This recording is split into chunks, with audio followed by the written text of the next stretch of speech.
must have been refreshing though. No. Yeah, it must have been. No.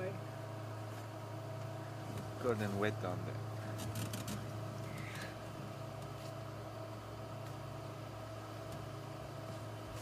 Okay, well hopefully everybody can see us now. I think we've got a bit of a lag on the stream. So we're going to say hello again. Have another look at the sausage tree. But welcome on board everybody. Hopefully you are with us this time. So we'll go for round 2. But good afternoon and welcome to a very sunny Juma Game Reserve here this afternoon. I think the temperature must be in around its late 20s, 30s. It's very hot. And we're hoping that there's going to be a little bit of movement around by the dams at least, and then we'll have to come back and have a look around, see if we can find any more from the mystery from this morning. My name's Tara, Sebastian's on camera, and Mark is back in final control. And just before we head off, I'll fill you in on what happened this morning, but just before we head off, maybe we can have another look, because with everything that happened, I actually forgot to go back and collect this on drive, so we had to go back straight after drive. Is that casting the shadows, or do I need to hold it? It's coming out nicely. Is it? Okay. So this is the line track that we cast this morning. We've got this huge pad at the back with the 3 lobes, very clear there. And one toe nice and round, another toe nice and round, another toe nice and round, and another toe nice and rounded. And this was the right track. The right track. If you actually imagine it the other way around, this will be the little pinky on the end, and you actually put your fingers in and you can actually see that the line of where the fingers actually stop on a human is actually the same on the lion. So if you can see my fingers superimposed there, they actually fit quite nicely. Whereas if I put my left hand there, they don't fit. Can you see my fingers overshoot the last 2? So they don't fit very well, but my right hand, it does. So you can tell it's the right track. So there we go. Okay, well let's jump on board. And did you manage to have a close-up of the flowers? There's 1 or 2 flowers left on the sausage tree, but you can see that beautiful sea of green there. It's really quite vivid.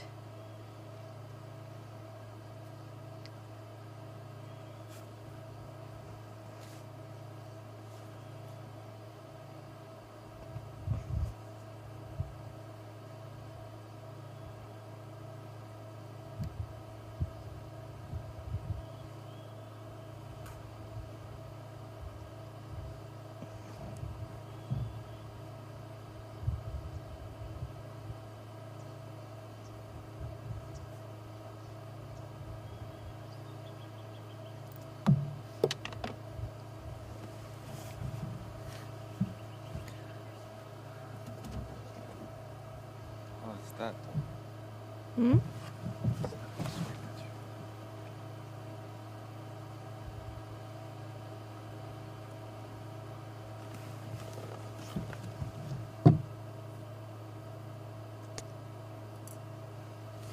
I was hoping we might see a couple of birds bobbing around there. I did see one flying, but I think it's been masked by the green now. How are we looking, Mark? Are we good to go?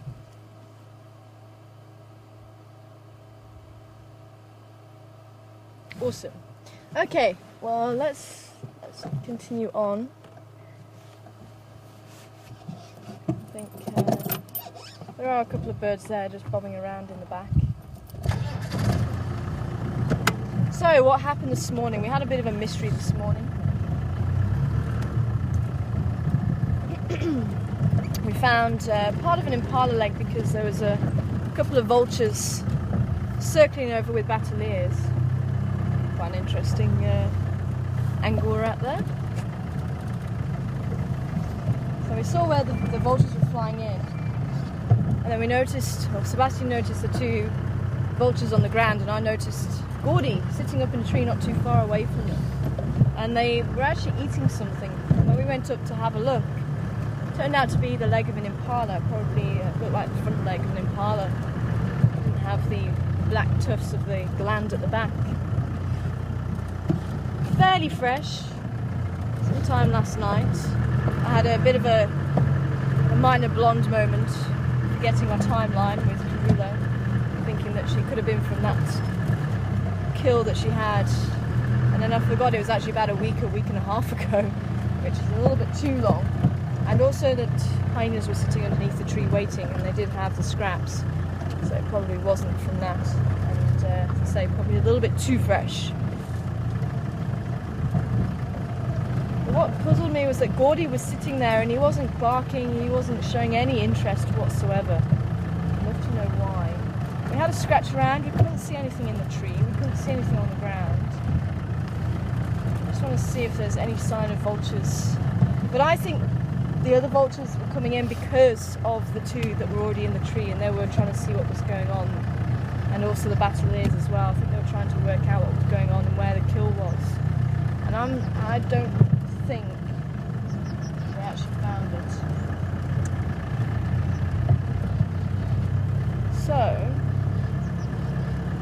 we're going to try Rebecca's Road. We'll go at Rebecca's Road, maybe come down Zoe's Road, maybe go up and around, and I'll go on the western side. So I do wonder if it was something around here.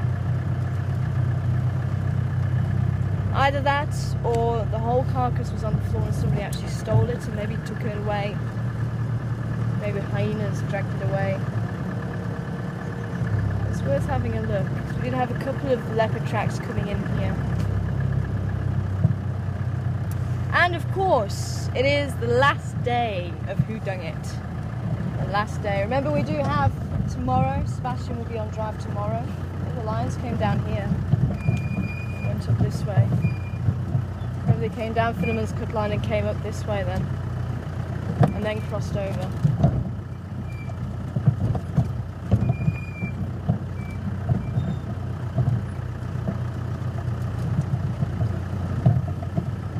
Apparently a leopard went over the dam wall last night as well, about 1:30 in the morning.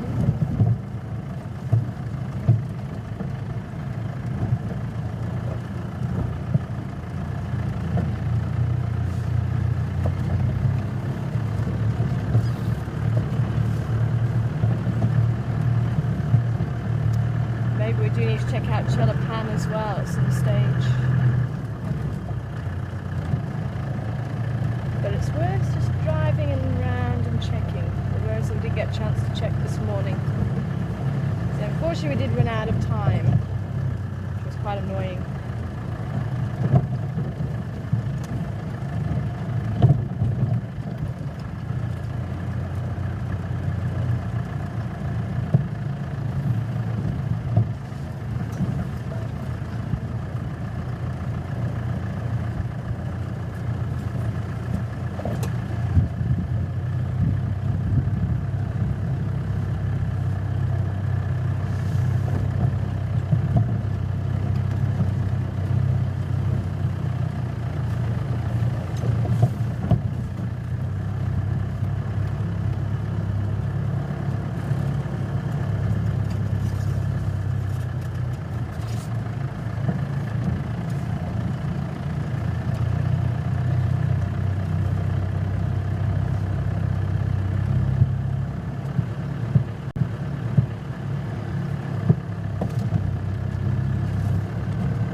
Is that Ashley? Janine and Ashley, or Ashley? Just Ashley. Janine Ashley. Hi Janine Ashley. I just thought I saw something. And wanting to know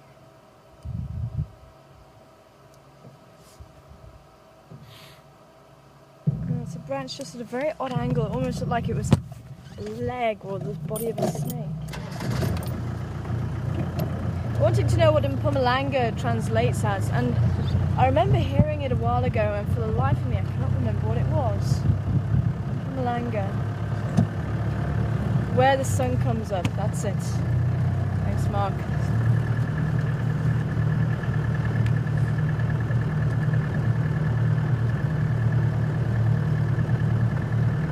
Where the sun rises, with it being an eastern province. Unfortunately, that bit of information went in one ear and out the other for some reason. So Mpumalanga, where the sun...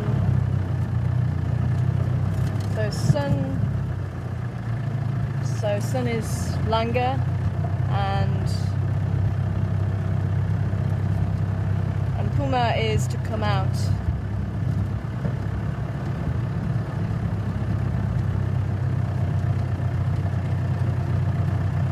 Mpumalanga.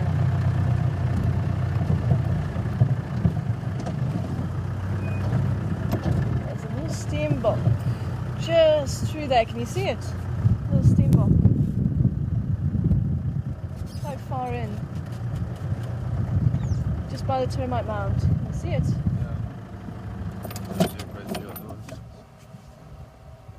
Oh, I just need to pull forward a little bit.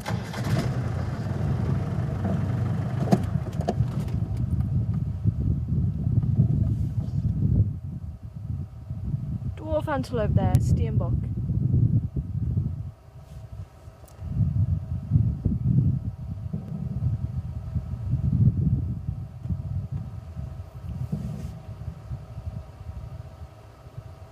And these guys you won't find in pairs, you won't find in groups. You'll either find them in pairs or on their own.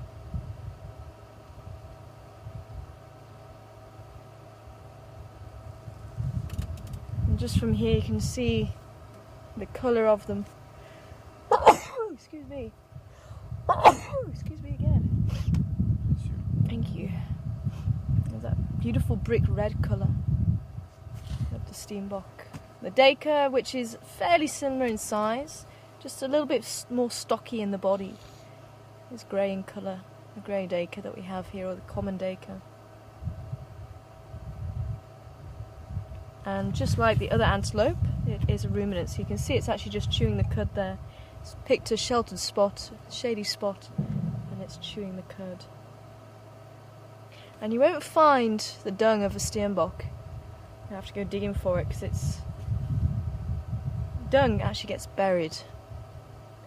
Strange habit. Possibly to avoid detection by predators, but no one's really too sure why. Shall we carry on?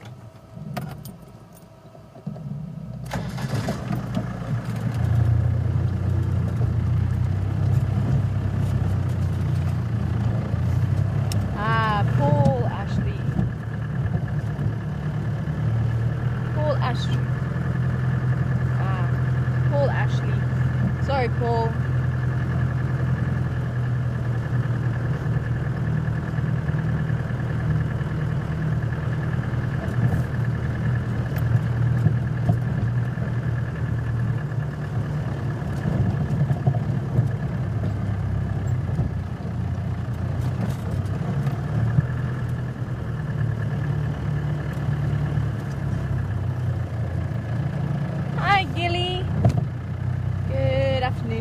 Welcome on board. And just asking about the sausage tree. I'm wondering, are we being shown this one? Is it the only one in the area, or is it a rarity? And there's not actually many around. There's another one in camp in the lodge itself, Warthogs, that I've seen. But other than that, we haven't really seen any more around here. So it is a bit of a rarity to be seen on our 1,000 hectares.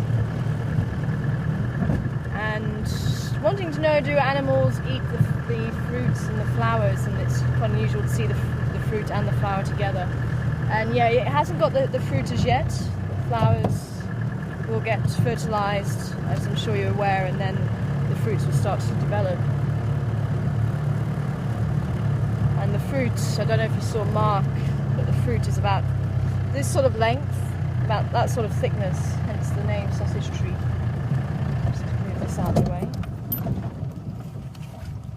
Ooh.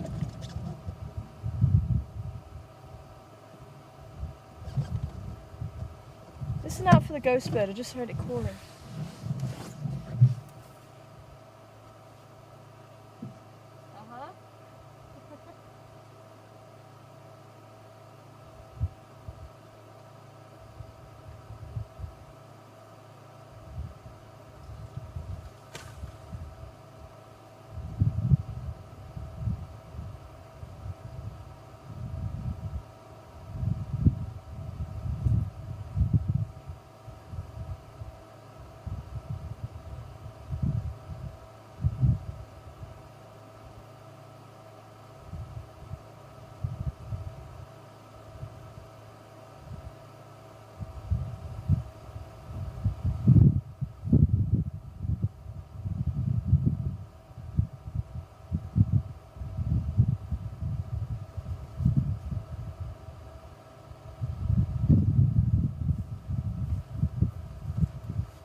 hole starting to be dug on that side. I'm not going to tell you from who. Because there's one I want you to have a look at, an ID. This one's not very nice. I'll show you too well.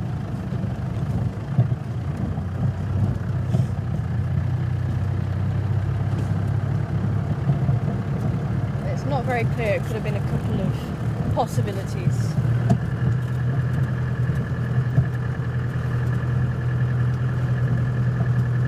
But yes, animals do eat the fruits and the flowers, gilly. The fruits, say, quite large, and they're used for medicines, and especially in the fertility medicines by people. But kudu, nyala will eat the leaves and the browsers, basically, so when they do fall. And we had the nyala actually around the base of the sausage tree the other day. Dakers also might eat the sausage tree leaves.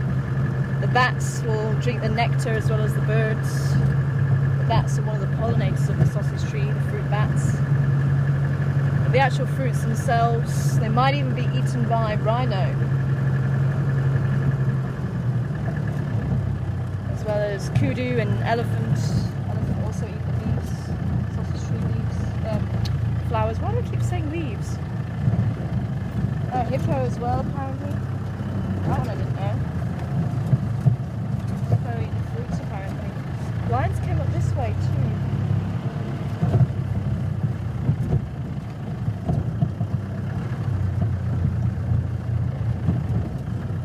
Hold on.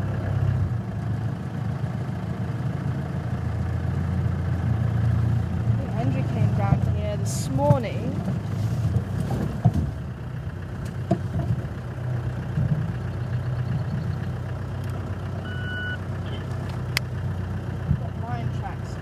Vehicle tracks. I'm wondering if he did come down this way this morning, or maybe. Oh.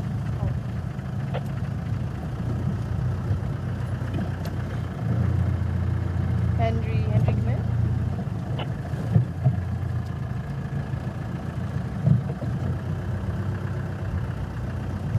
Any stations mobile this afternoon?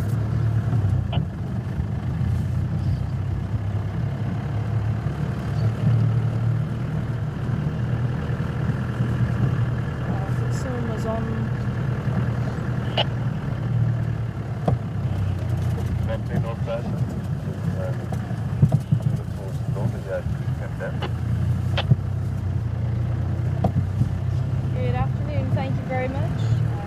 I've got some following concerts, possibly from this morning. I just want to find out if anyone drove down Zoe's Road this morning.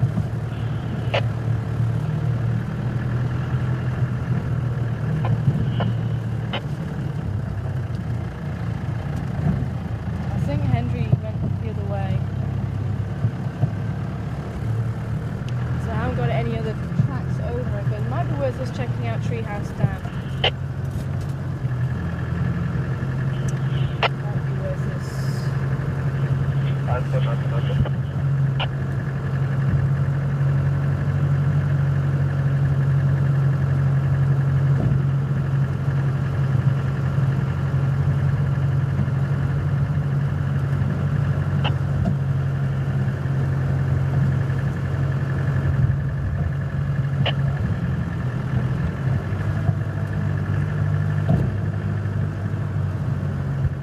We'll go back down Zoe's Road, I think.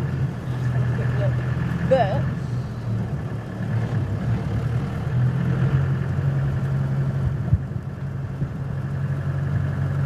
I'll have a look up here as well.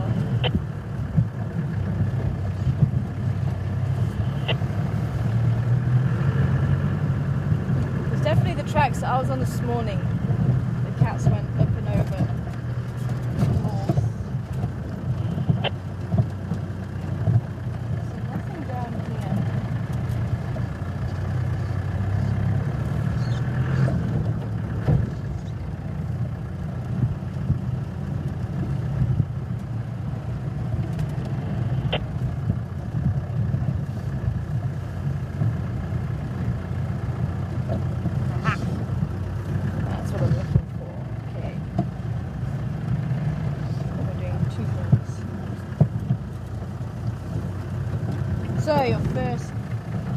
one's coming up.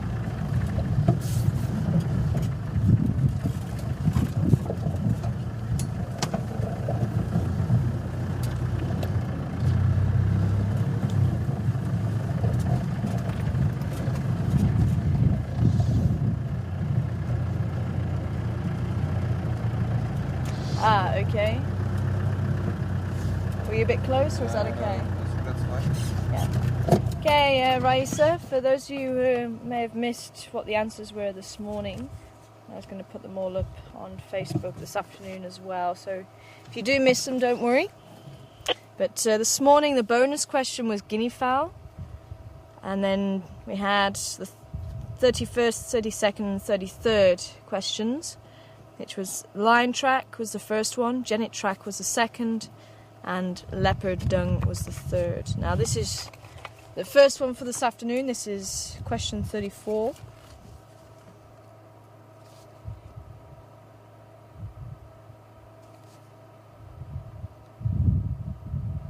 And this is the nicest one that I've seen here.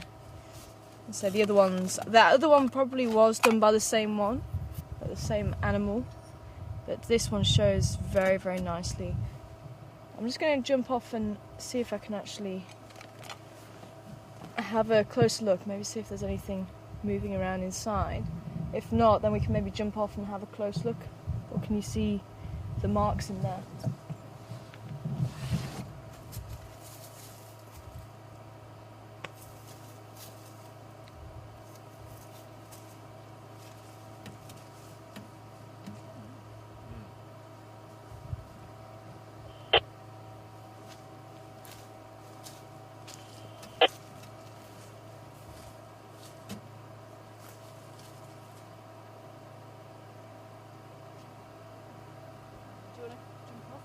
Okay. Can you see the scratch mark? Yeah, I can actually.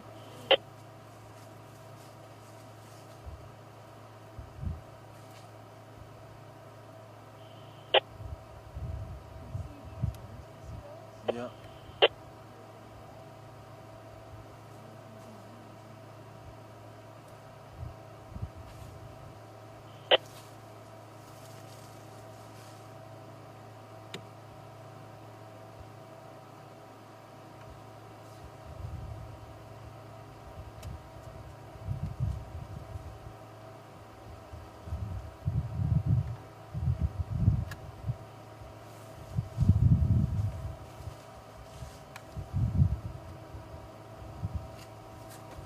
Okay, so you need to tell me who dug it. Not who dung it, but who dug it. I was looking to see if there was any dung there, but whoever started it didn't finish it. So it could be one of two things. It could have been a sleeping hole, probably, because I can't see any termite mounds unless he was going for ant hills or ant nests. So hopefully that gives you a clue. If you haven't seen it before, I'll just help you out. So that is your first question for this afternoon. Who dug it?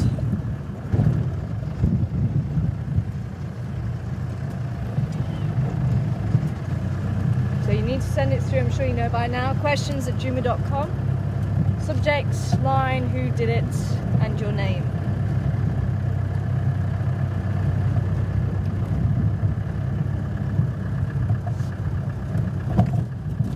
Go and have another look at these line tracks. But I think they possibly came down and then went across again onto Rebecca's Road. I think they are from this morning. I'm sure it is the same set. So possibly they came in from the west and straight across down Rebecca's Road and then up towards Gary Dam. Okay, cool. Go ahead, Mark.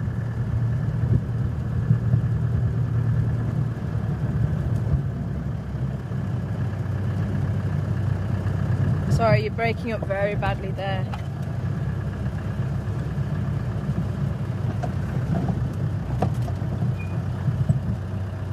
Okay, we'll try one.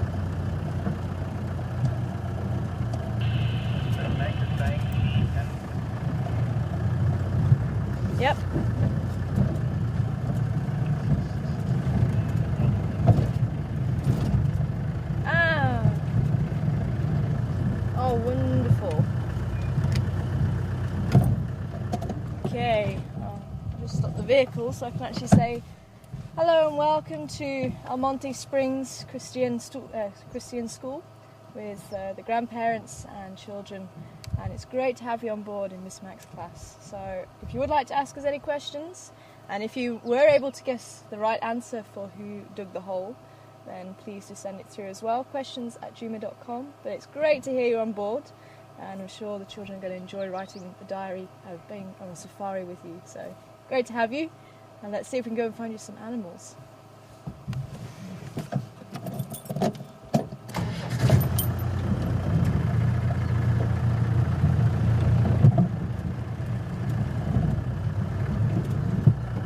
So we were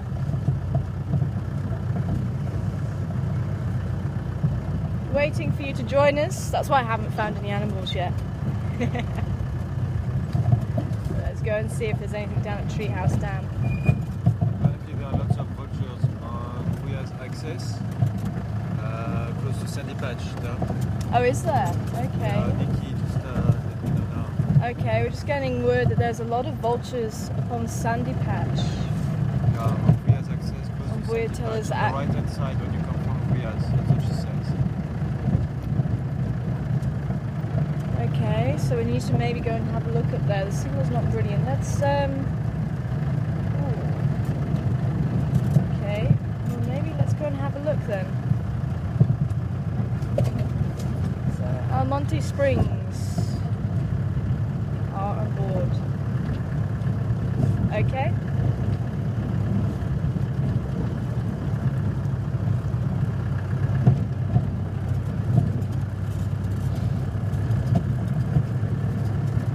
Yeah, let's do that first and then questions. Yeah, that sounds good.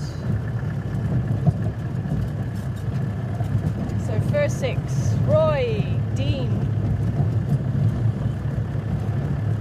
Eugene, Gilly, King Alan and Sue Mac. Well done. Cheryl Ann, well done. And Betts, well done, getting the right answer. Is there any wrong answers that came through? A few guesses. Bush rabbit, wow, big bush rabbit. Porcupine, elephant.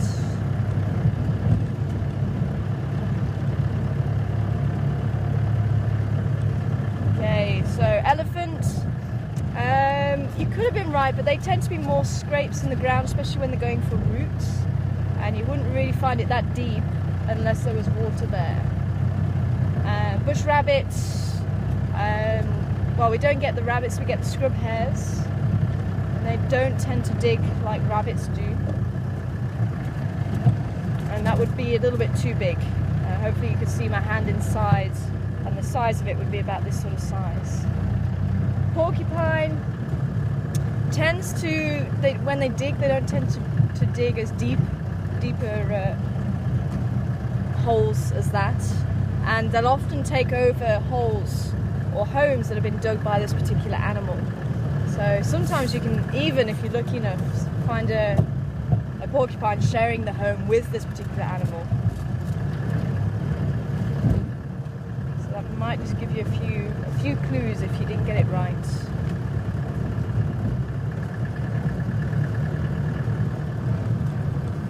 And then another 15 or so are right. So I think the majority of people did get it right. Well done. Very, very proud of you. Especially if you haven't seen it before. But hopefully you can see where my hand was going. There was a big claw marks, and this animal has got huge claws because it does dig. And if it's building a home, it can dig a tunnel which is probably the length of this vehicle.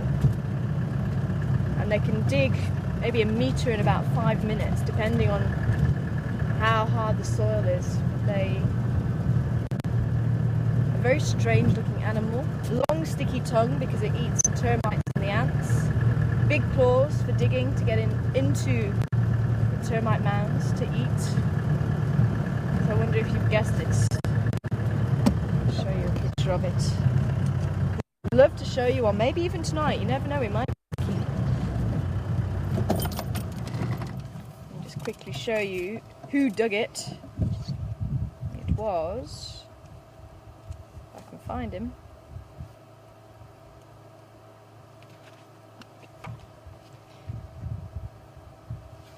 hiding.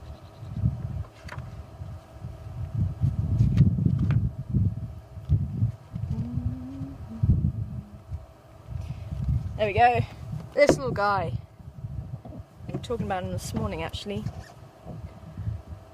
An aardvark, also known as an earth pig or an ant bear. It's not an anteater like you get in South America. I was asked that this morning, I think, by Sue. So not an anteater, not the giant anteaters of I think it's Americas, isn't it, that the anteaters, the giant anteater is South America.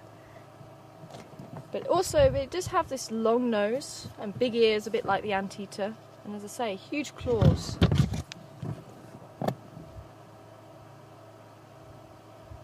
Quite an odd looking animal.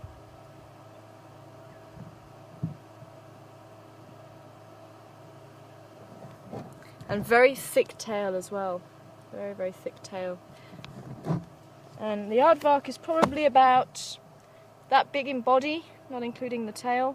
It's about that long, maybe stands about that high. Quite slow moving. Unless he's startled, then he'll start running and he'll almost hop a little bit like a kangaroo. Not fully like a kangaroo, but almost like a kangaroo. Very, very cute animals.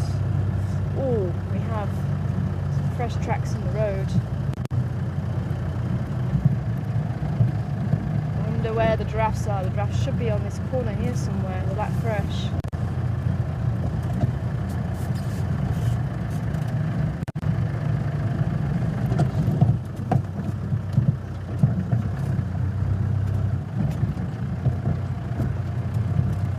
Hi Sarah, over in the classroom. I hope you're well. I'm wanting to know, what do the hippos eat? The hippos eat grass, and it sounds like you're actually watching them on waterhole camera this afternoon. So hippos eat grass, and they usually come out at night to go and eat grass. So that's why you see them lazing around in the water. That's their bed. And they leave the water to go and eat the grass when night falls, because it's a lot better for their skin. They get very badly sunburned when they go out during the day under the sun.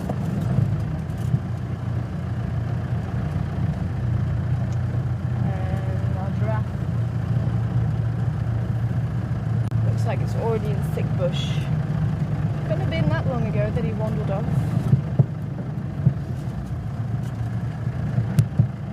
Oh, there he is. There they are. Told you they were fresh.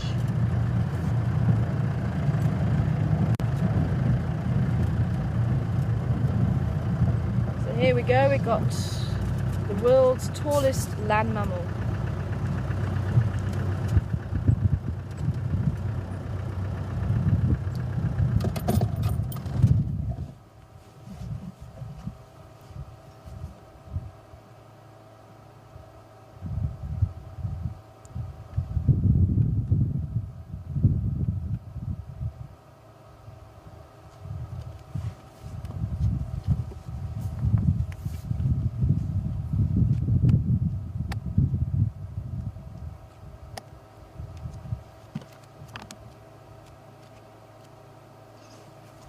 Bush pig, also. Bush pig will eat the fruits of a sausage tree.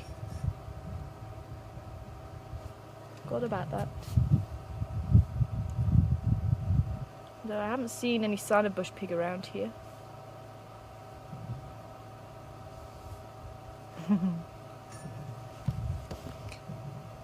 What's wrong, lady? Female giraffe. You see the horns very, very narrow.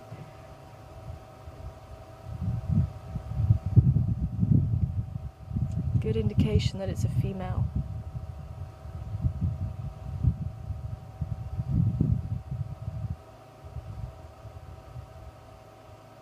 You see that long tongue wrapping itself around the branch and pulling the branches into the mouth so they can close the mouth, clamp their teeth, and then strip all the leaves away. Just like that. So you can see that's why she's pulling her head back. So she's just pulling all those leaves from the branch.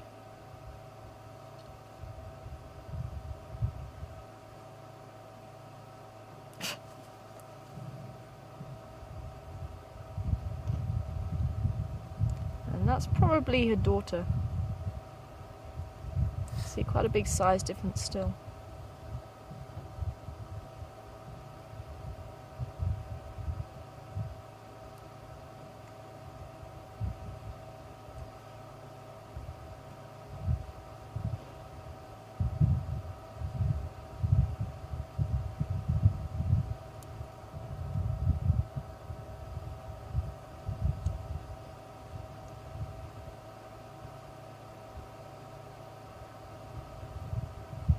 You can see their ears constantly moving around, trying to listen out for any predators.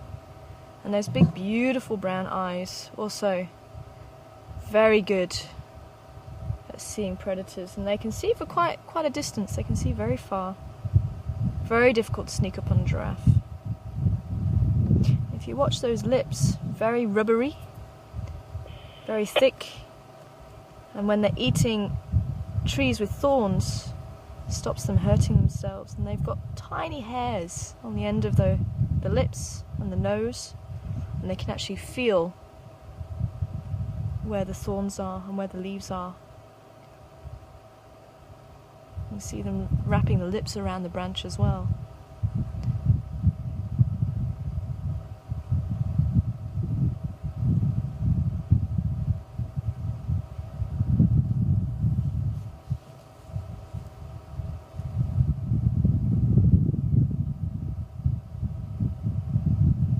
You can see the female at the back looking around. Now she might also be looking out for more giraffe. Sometimes they're on their own, sometimes they're not. They can be in a big group, maybe 13 or 15, and sometimes they're just like their days by themselves.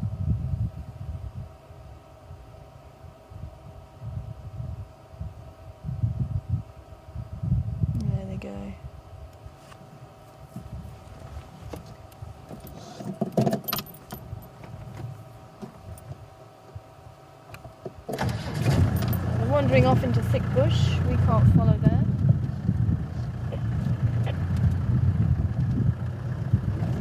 Ooh, look what I just found. Are you able to get these tracks here? Or a bit close? Too close. Too close. Too close. There's some.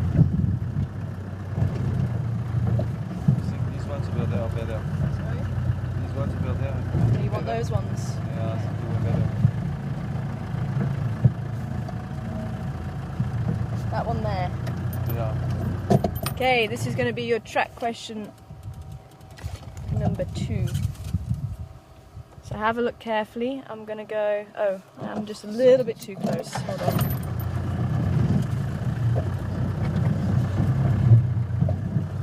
And then we'll head up towards Voyatel Axis and have a look, see what's going on around there. I'm going to jump out and show you and take the measurements as well.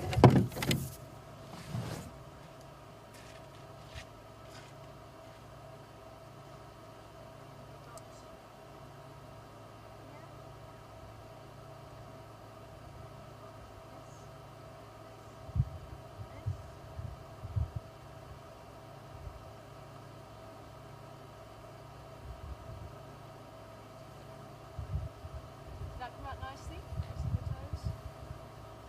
I think I should jump out, see it from above, because it's... Well, how about if I drive next Have a to look, it? have a look. That's I'll not... drive next to it then. I see. Let me drive next to it and then we can maybe just take the camera off, you can pop it over the side. So we're looking about 33 centimetres. I'm actually going to just hold the camera over the edge so you can see. So that's 13 inches. Okay, going sundown.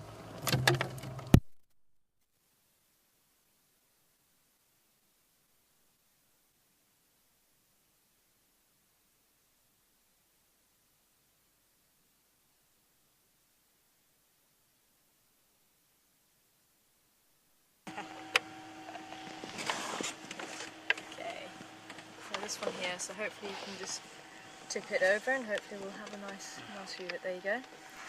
So, the back pad, and then one toe there, one toe there, and one toe here. And remember, as you walk, your toes push into the ground, and that's exactly what happened here with this animal. So, as he put his foot down and then he pushed his foot in and walked away. So that's the toe, just like when you walk, the toe being pushed into the ground there. So questions@juma.com, 13 inches, 33 centimeters. What animal is it? Let's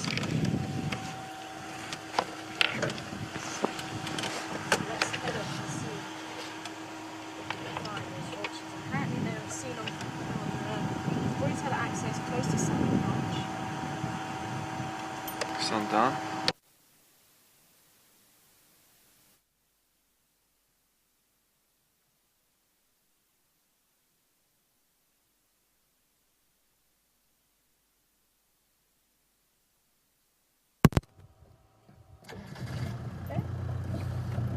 Good afternoon, all stations. Rhino from Cruise Camp. Getting mobile. Any updates? Good afternoon. I've just had a couple of limiti on Gary, Maine. They're just about to go to south. Other than that, so far. Thank you. That's all we're going to Copy. Unfortunately, I'm not going to be able to go that side, but thanks for the update.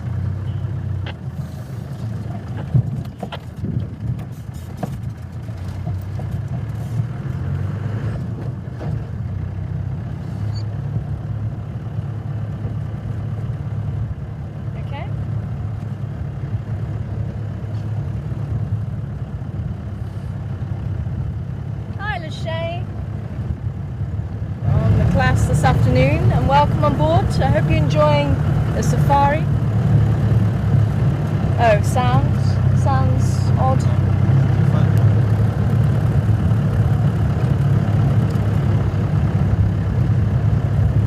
Oh no, it's alright, it was the computer. Sorry? It's alright, it was the computer. I wanted to know how big do hippos get? Ooh, that's a difficult one for me to explain. Let me think how I can explain that one. Good afternoon, mobile.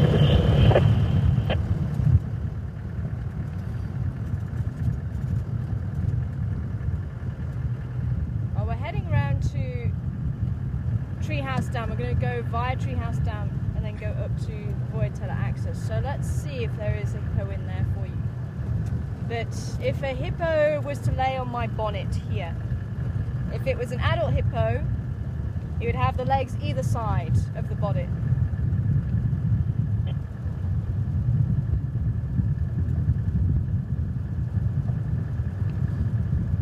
Oh, you call it the hood, don't you? Sorry, the hood. If he was to lie on the hood of my car, and he was to lie that way, then legs would go either side, and his body would be somewhere like that. It'd be very, very big.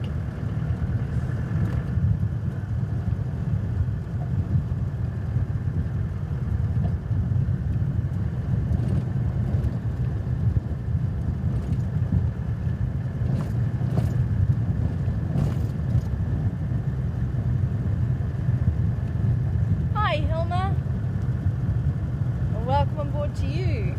I'm wanting to know if hippos are ruminants. And they're not. Any crossed over here. There's been a lot of activity across this road today. But are hippos ruminants? No, they're not, Hilma. They've got a very slow metabolism, So they actually don't eat as much as what you'd have thought for an animal the size it is. It eats about a third of what they should eat for that sort of size. You're looking at about 1.8 tons for an average size hippo, and they eat probably about 30, 40 kilos of food, which is grass.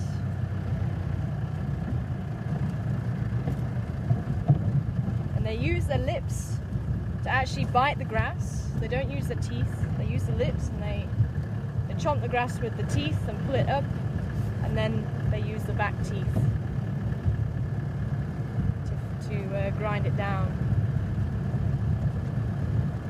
They what we call a hindgut fermenter. So they don't have a 4-chambered stomach like the giraffe does. Giraffe's actually the largest ruminant.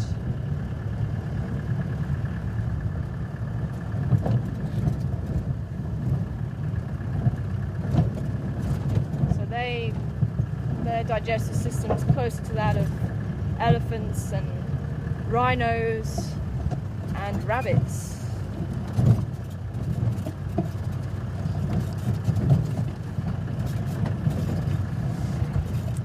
And I'm wondering if anybody from the school knew whose track it was that I was just showing. So if you do, let us know.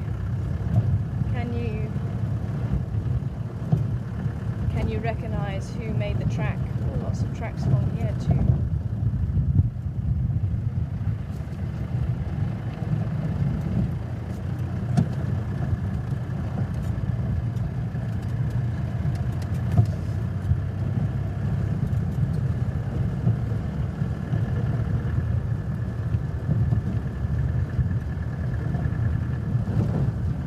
We might bump into the baboons. I wonder if Jasmine is on board today.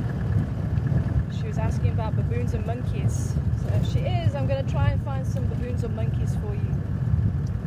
They were around here this morning, but they do go quite far and wide in search of food. But we'll go up through their favourite areas. Go and see what the vultures are doing.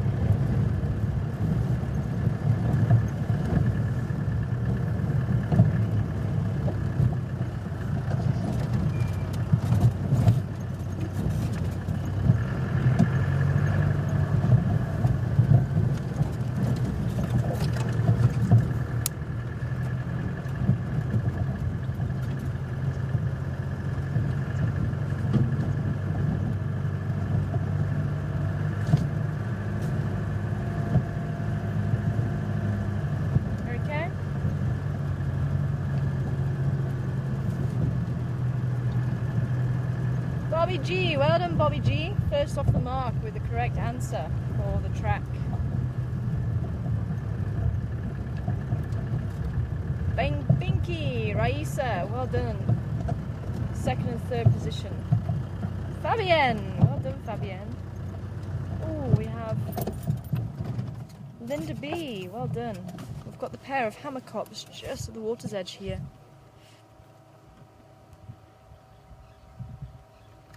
Randy in Iowa, well done. Hammercops waiting for any movement from frogs. And actually, just as we arrived, it's just flying over the water and dragging its feet. That seems to help it find any frogs. The reason why it's called a hammerkop is it's Afrikaans, kop meaning head. And it looks like it's a hammer for the head.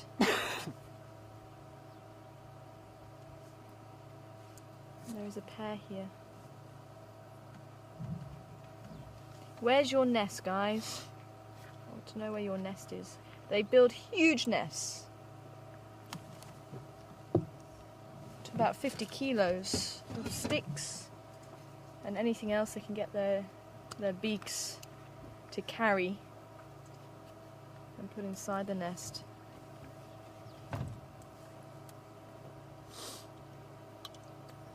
But mainly it's a big ball of sticks. And there is a hippo in the water just behind them. And this is all you see of hippo during the day. Usually is the head. You can see the eyes and the ears.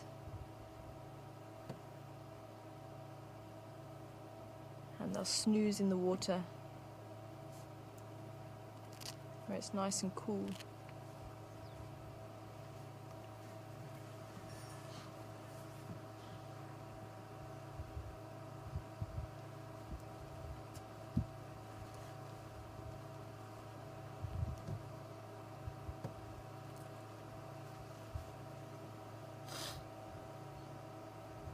But we'll have to wait until later on this evening before he'll leave to go and graze.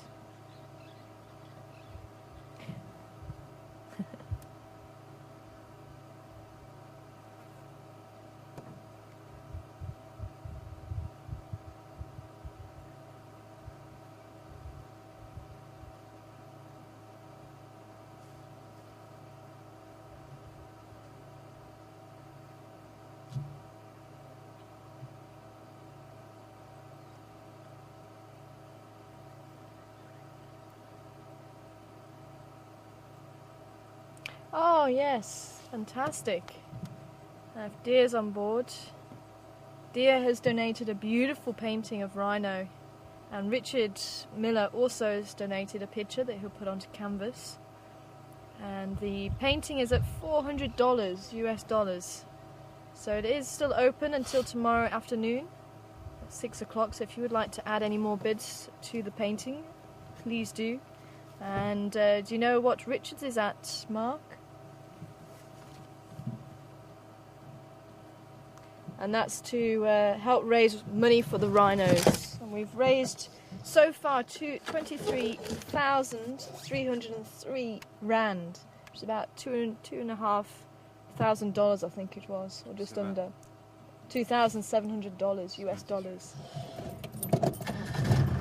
So, Richards is at $200. So if you would like to add your bid, please do. It's open until tomorrow afternoon.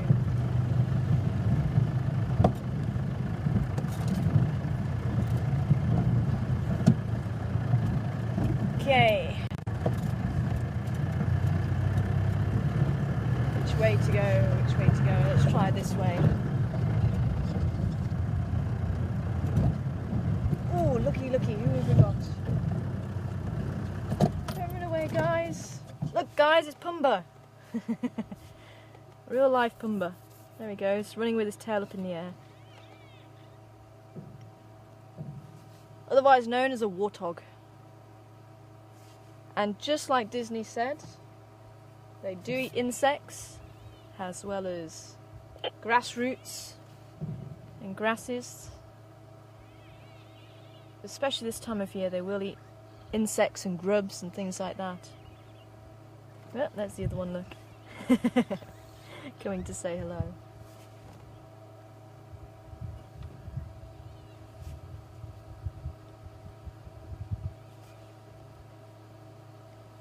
So Pumbaa from the Lion King in real life.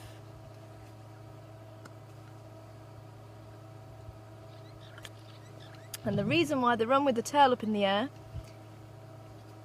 is so any warthogs that are with them, especially their babies, they can follow where the mum has gone. So if the mum runs off into thick grass, the babies can follow her tail.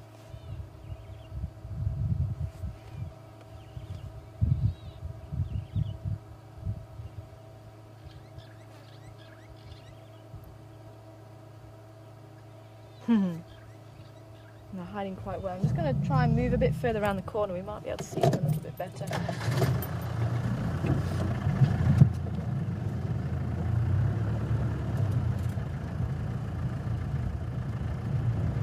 Oh, running off.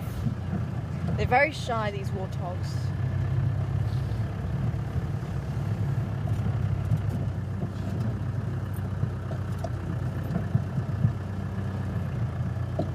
Might just be able to see them through there.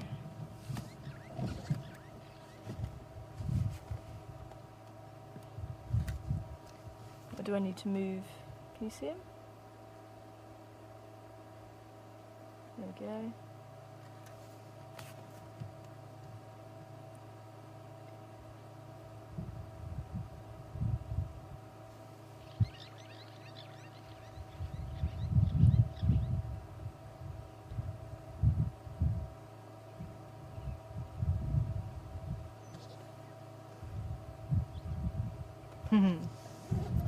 There they go.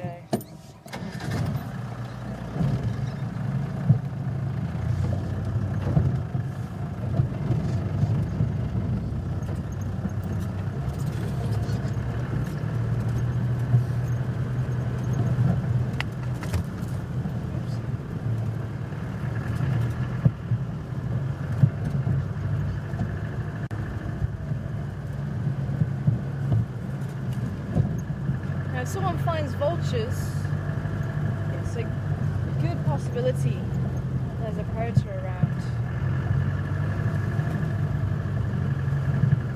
So I'm definitely going to try and see if we can make our way up there and see what's going on.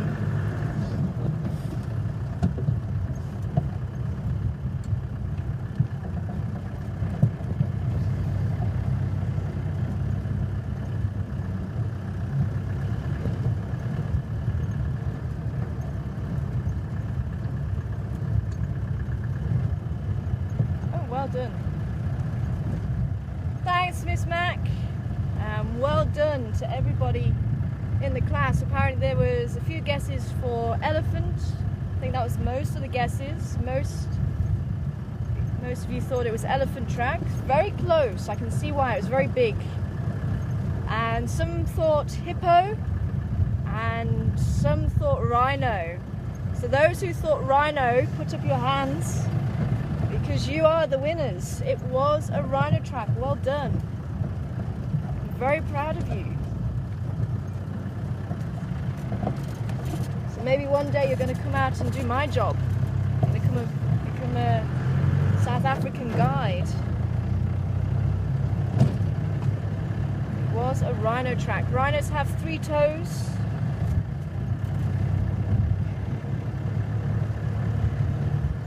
Hippos have 4 toes. That's how you can tell the difference between a hippo and a rhino track. Hippos have 4 toes, rhinos have 3 toes. So well done. See if I can find you an elephant track so you can see the difference with that one.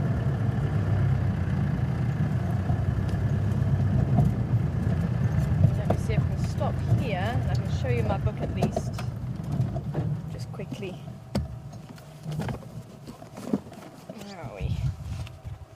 Just quick, and if I find one I'll show you one, but just to show you quickly. There we go. So that is what an elephant track looks like, this one here.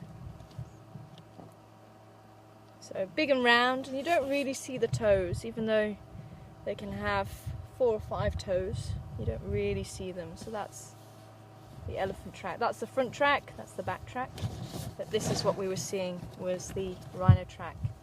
So we had the pad here, and then the 3 toes there. And then if we drop down, so that was the rhino, and this is the hippo, the 4 toes. And then the back pad. And all of these are very big. There you go.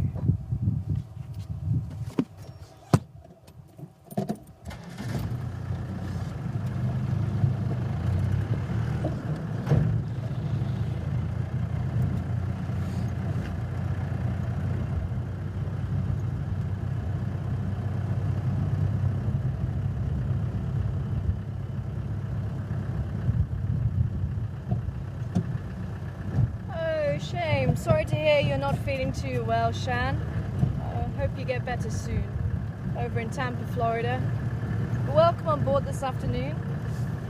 I'm wanting to know, do the baby giraffe get born with the horns a little or all of the horn? And they do get born with all the horn. Another name for it is an ossicone. And the babies are born with the horns and they lie flat against the head. And when they're born, after a few days, they'll actually stand up and they'll get fused to the skull. So that's why it's quite funny to see a baby giraffe, because they've got these huge horns on top of a very small head. It's quite funny. Nice and fluffy as well on top.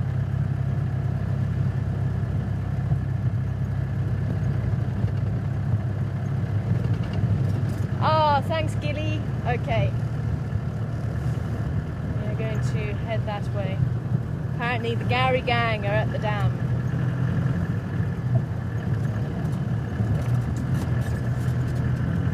Now the reason why I'm delaying a little bit going to Sandy Patch is because it is possibly out of our signal area. So especially while we have the school with us, I'd like just to make sure that we get to see a few things just in case we do lose you. And if Jasmine is with us, I can't remember if Jasmine was with the 1st or the 4th graders, but I do remember she was asking about baboons last time they were on board. So baboons are at Gowrie Dam. Let's make a quick stop there. I'm sure there's a few people who would love to see the Gowrie gang. And we'll see if the vultures do. Oh look, slender mongoose. Please stop, please stop. There he is, can you see him?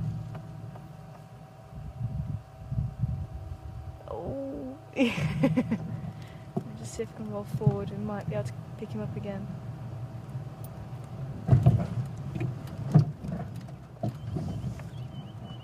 There he is, there he is, there he goes.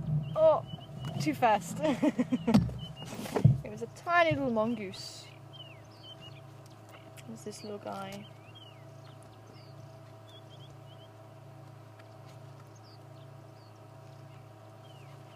Mongoose, mongoose. I can find all the other ones except the right one. There we are, this little guy. That's who was just running away from us.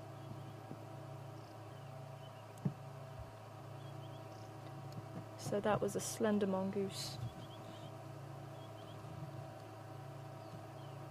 There we go. Tiny little animal. No, not that one. This one. A long black tip to the tail.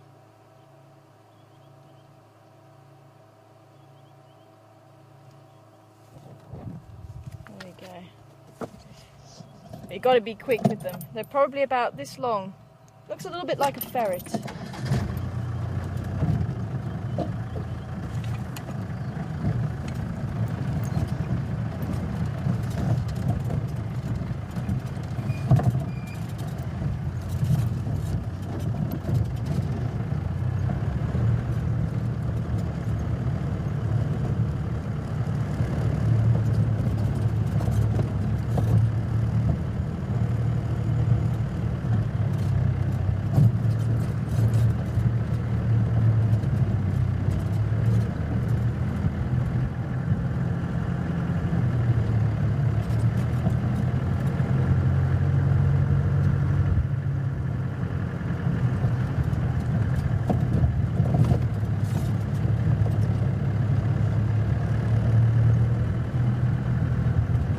John over in Texas, should I say howdy, good afternoon to you, and asking about giraffes and how long do they live and do they have any natural predators or not because of the size and shape.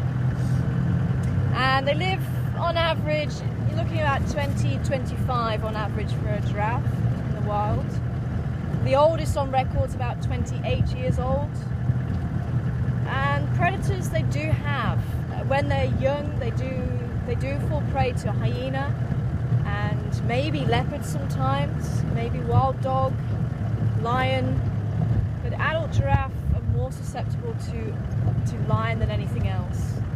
And as I was saying earlier about their eyesight is extremely good, but when their head's down on the ground, when they drinking for example, they get very nervous when they go to drink. So when the head's down on the ground, or when they're eating a bit of bone, because they will eat bone for calcium as well as other minerals like phosphorus. But they don't eat meat, they are grazers, browsers, they eat the leaves and flowers. But when their head is down, that's when they're most vulnerable, and that's when lions will attack. So when they go to drink water.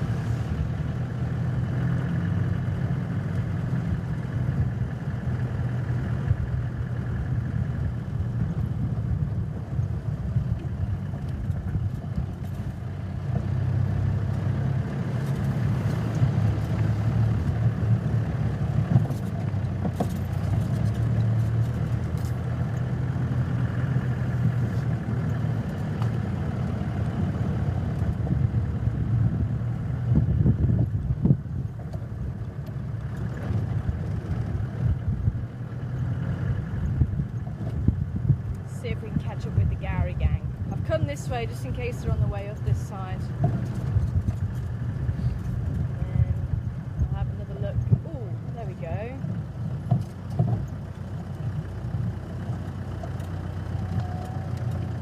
Not really the best way to show you.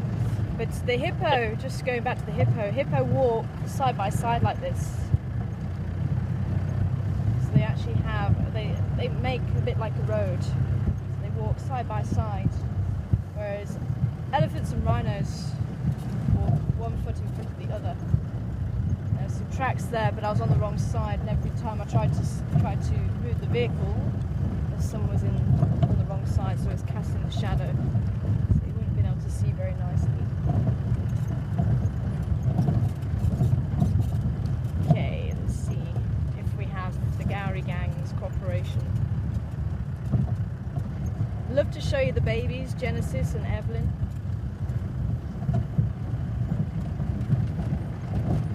I see Impala, and I see, who do I see? Do I see buffalo? Yes, I see the buffalo that were there this morning. They've obviously spent all day there. They're enjoying slightly cooler temperature, and they're grazing now. They're eating grass.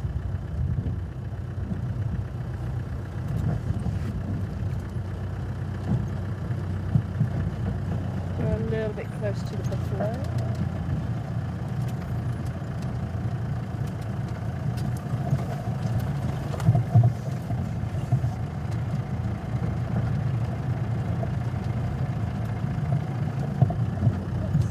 Baboons though, they might have gone through to where they like to spend their evenings already.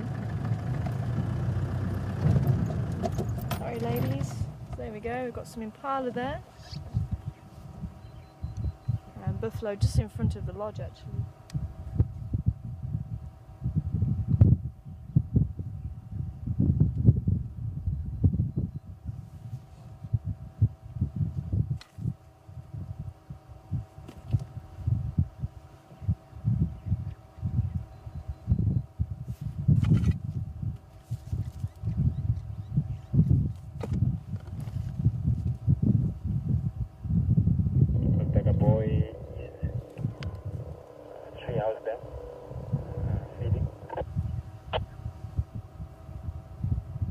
Good afternoon, Andrew. I've also got some digger boys here by Gowrie Dam, and apparently there was some Cotti behaviour over on Voyatella Axis Sandy Patch. I'm going to be heading up that way and having a look around, see if there's anything. Okay. I'm gonna check from here. Yeah, maybe those roads to the north or something. Sorry, confirm Rebecca's Road. I'm gonna check from Treehouse Dam, maybe those roads to the north. Okay, copy. Just from this morning, I had a bit of marla just off of Weaver's Nest Road in the Schlatine. I had a scratch around there this morning and couldn't find anything. Looked fairly fresh. But a couple of Ingwe and Conzers heading north over Filmer's Cut Line. But had a bit of a scratch around and couldn't see anything. But I might just have another look there this afternoon. Okay, the mala was the mala. It was just a leg of the marla. Oh, and there's a warthog there as well. Okay. So impala, very common antelope, beautiful antelope. The females, and there's a big warthog right in the back there. And he goes by the name of George. I think the lodge staff have named him George because he's around the lodge quite a lot. And I'm very relieved that he's still around. But no Gowrie gang. Where did they disappear to? I'm going to try up the driveway here. Maybe they've already gone to bed. So I think let's have a drive up. Oh, it's going on Buffalo. And then we'll hit Voyatella Access and drive all the way through to Sandy Patch and see if we can find ourselves a cat. That'd be fantastic.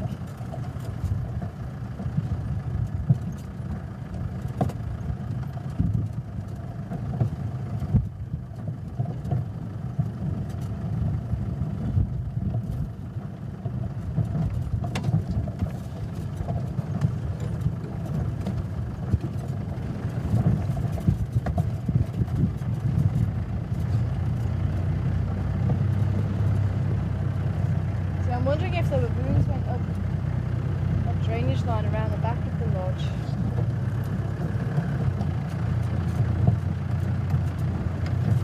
Hello, mister.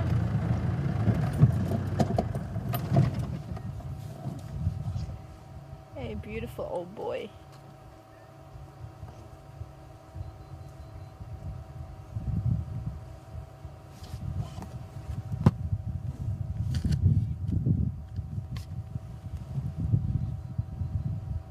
Okay, cool. Thanks, Kathy. So I think they've gone up towards the lodge. I think they have gone up towards the lodge by the sounds of it.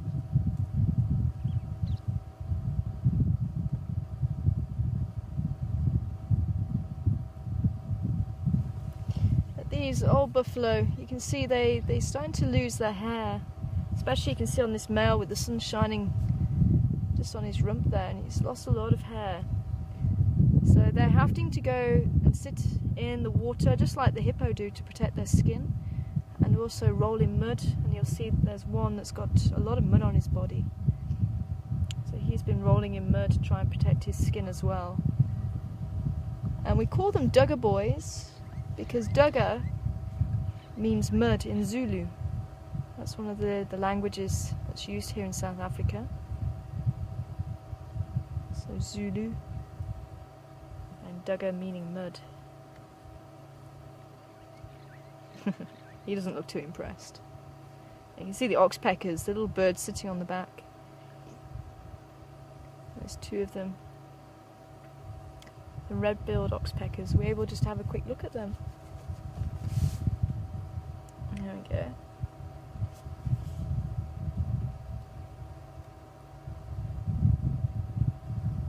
See the other one looking for food, looking for ticks. Tiny little animals that the buffalo and other antelope pick up. And these birds will feed on them. So that's what they're looking for. And they get a free meal and a free ride, so they can save their energy.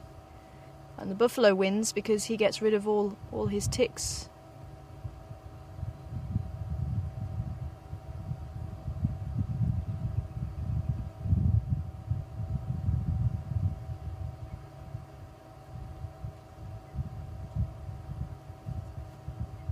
More impala females at the back there. Okay. Well, I'll have another look for the buffalo on this, the baboons on this side. But they could have been somewhere at the back of the lodge there.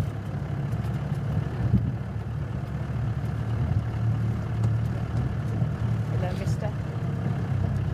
All males. Not able to keep up with the herds anymore, the breeding herds, the female herds. So they take life a little bit more easily.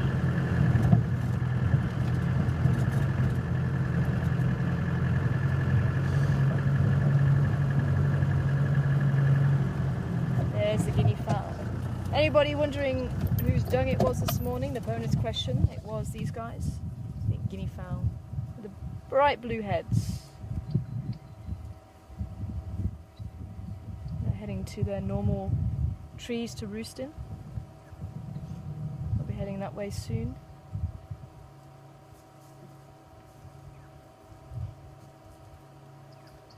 Is he looking for any seeds or insects amongst the leaves? Or leaf litter.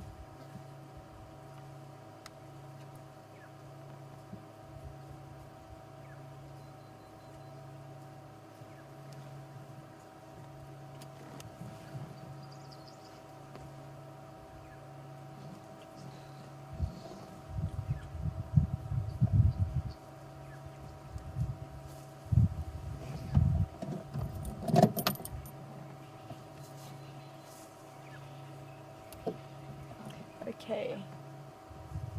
I would like to get to Sandy Patch and I'll have a look around and see what's going on that side.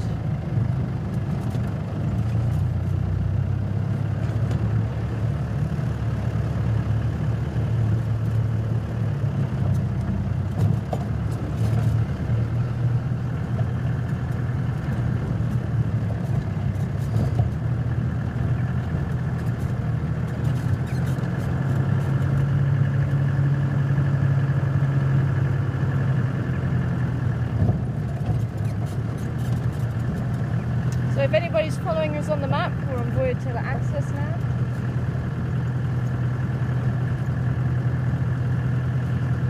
Just on the northern side of the open area. There's a few more guinea fowl here.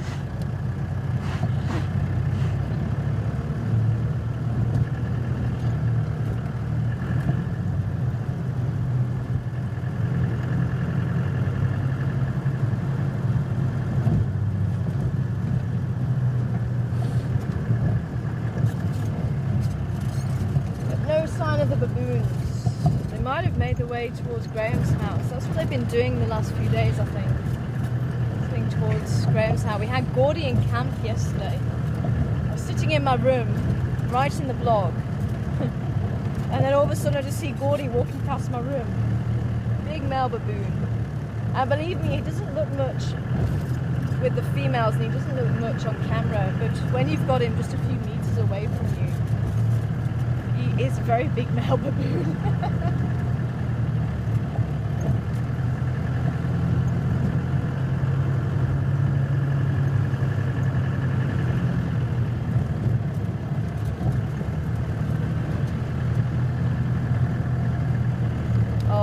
Thank you, Miss Mac, and I hope you all enjoy your lunch, and thank you so much for joining us on safari.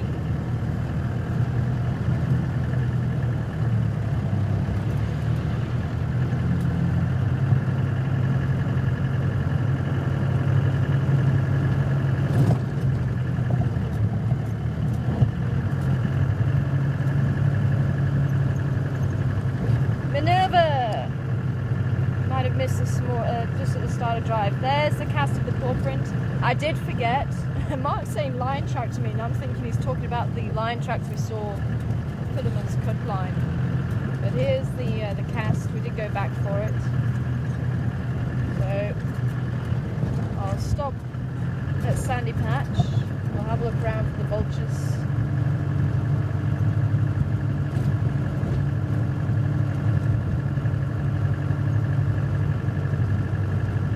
And Bonnie, good afternoon to you, Bonnie. Welcome on board. Wanting to know if the mongoose are part of the rodents. And the mongoose are not. They're actually carnivores. And the dwarf mongoose is the smallest carnivore here in South Africa. Probably in Africa actually as well. The smallest true carnivore. Sender mongoose will actually prey on dwarf mongoose. They have been known to eat dwarf mongoose. There's no love lost there.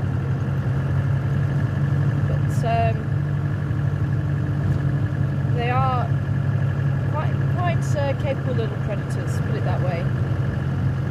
The rodents, here you're looking at the mice and the rats, the squirrels. The largest rodent that we have is the porcupine. But the largest rodent on the planet is the capybara. It's found in South America. Looks like a giant guinea pig. In fact, probably the largest thing, or the thing that we have is a similar size to it.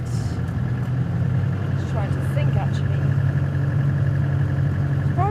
It's probably bigger than the leopard. Not by much, but body-wise, I mean, sort of stocky-wise, they're pretty stocky. They're probably about the same height as the leopard. Large. Okay, so we're looking out for the vultures. Unfortunately, I am hearing the inverter beeping. So I don't know how much longer I am going to be able to stay with you.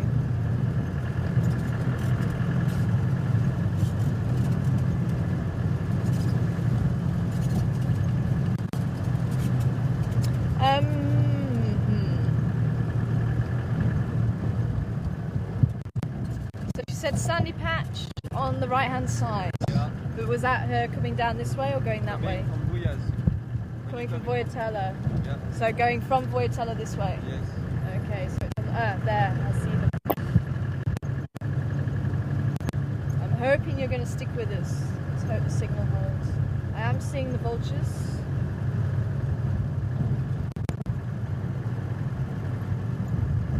They're not too far up this side.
number of vultures.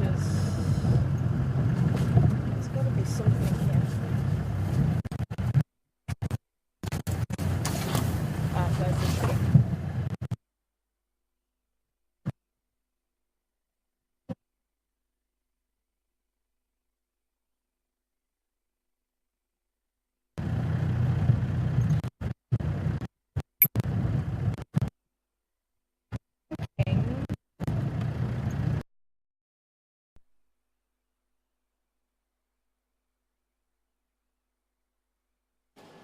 Hello everybody, Mark here in Final Control.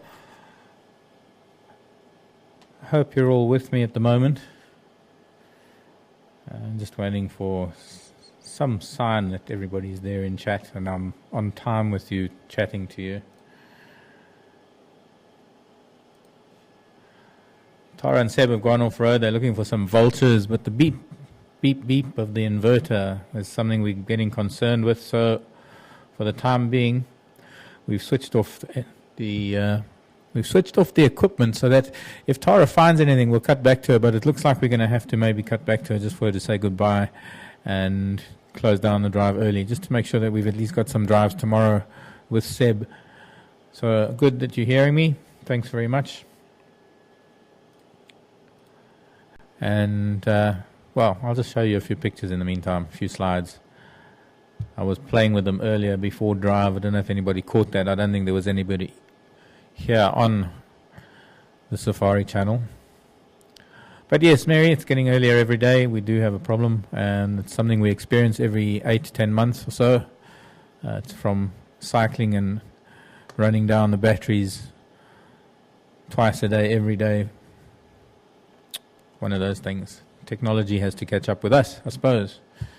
See if somebody can come up with something that can keep us running with that kind of power that we need to broadcast, because that's what it is. It's the amount of power we need to power amplifiers and broadcast equipment from the vehicle to bring you the pictures that we do. So, I'm going to talk to Tara, see what we're going to do, and I'll be back with you shortly.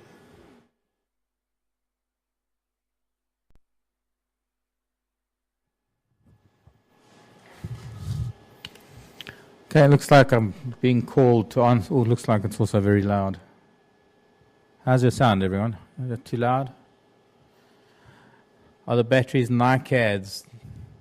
Did we try cleaning the contacts? Docks, these batteries are deep cell, deep cycle marine batteries. They weigh about 20 pounds a piece. They are very high in ampage value, for what I know about these things. And we have about 10 of them.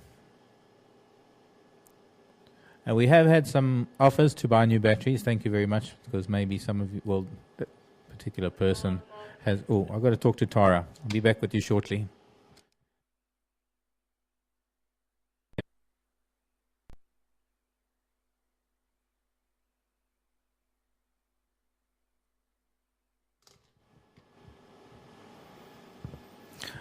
Okay, I'm back again.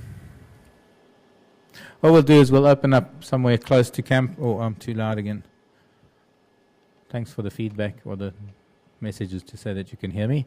But Tara is going to say goodbye to you from the open area near camp, the one called Quarantine. And she'll then try and get back here and come and talk to you on the microphone. For the time being, you're stuck with me. And me and some of my remarkable little creatures, I suppose.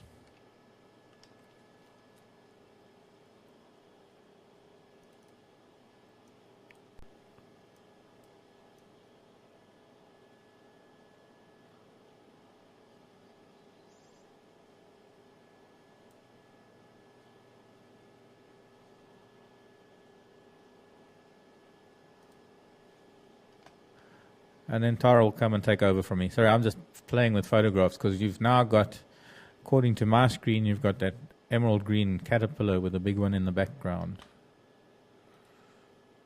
And I don't know where we are, whether we're all together. We've been having this problem, Roma, for a while now, for quite a few days. We've changed things on the chargers. We've tried a lot of different things with the chargers, and yes, it does look like these batteries are reaching the end of their life.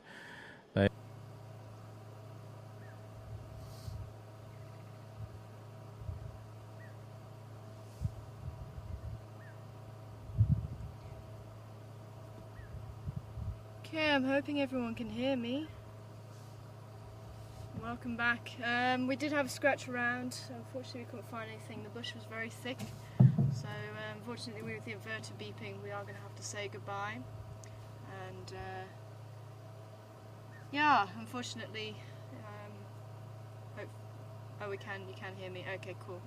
So, yeah, sorry, I'm just hearing that you couldn't hear me, but you can. So, I'll come and speak to you back in File Control. And if there is any more questions, then do send them through. But yeah, I'm going to have to say goodbye, and I shall see you, if you have to leave now, I shall see you in hopefully 2 weeks' time. So we are going to be heading on our holidays, and we'll be back on the 13th of October. So put that in your diary, 13th of October is when we're going to be back. So see me in, well, you'll see me in a few minutes. But take care, everybody. It's been great having you on board. I hope you've enjoyed the Dung quiz, and I'll see you next time, and we'll have another round at some stage during those drives. But do send me what scores you had and how many you had out of the total, and we'll see how well everybody's done. So, bye for now.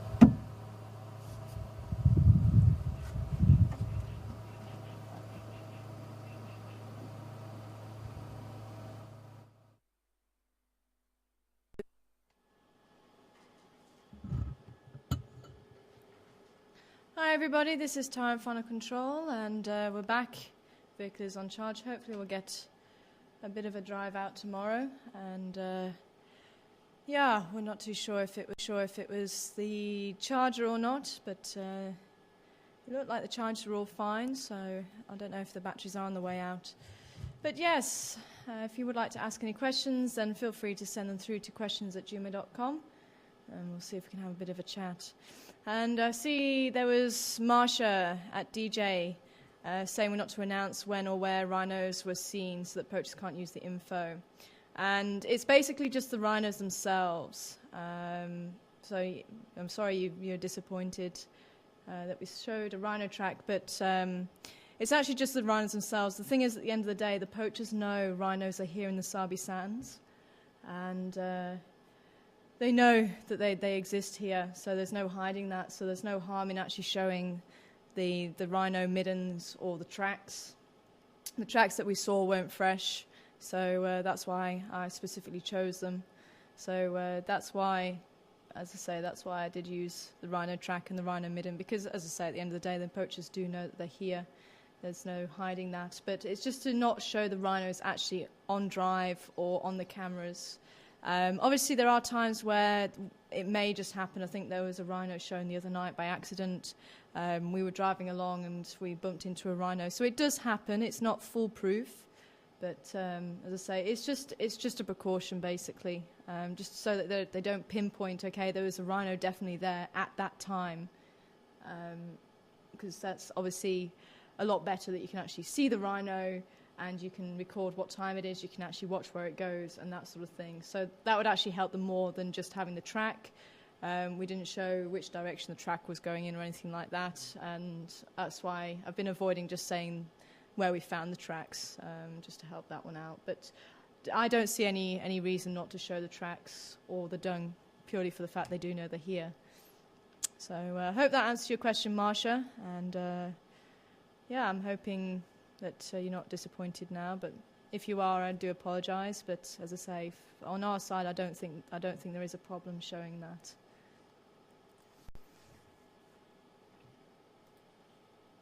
And at the moment, I'm struggling to get into the chat rooms, so I hope everybody is well. We're going to see if we can try and sign into the chat rooms and Facebook and all that sort of thing. So do bear with me.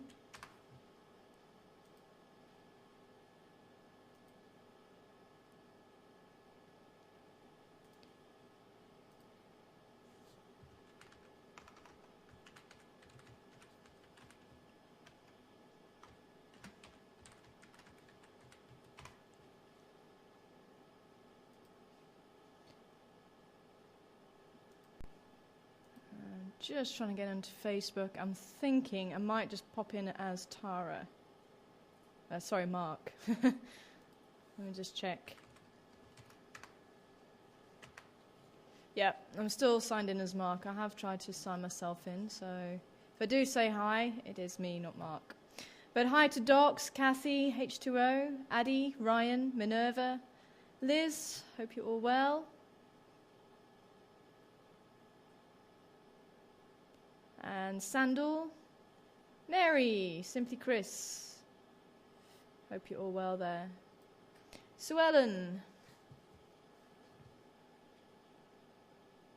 and AZ, Penny, hope you're well. Roy, hi to you too. I'm hoping you're hearing me. Roxy Girl, hi Roxy Girl. Ah, Mary's hearing me, cool.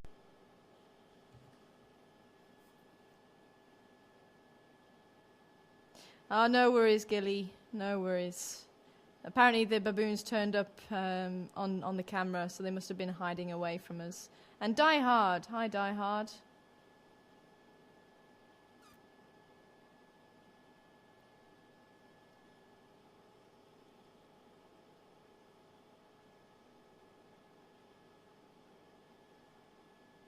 Me, I definitely don't type fast. If I do, I get type-in-ease. Oh, the hippo noise is on the Warthog camera.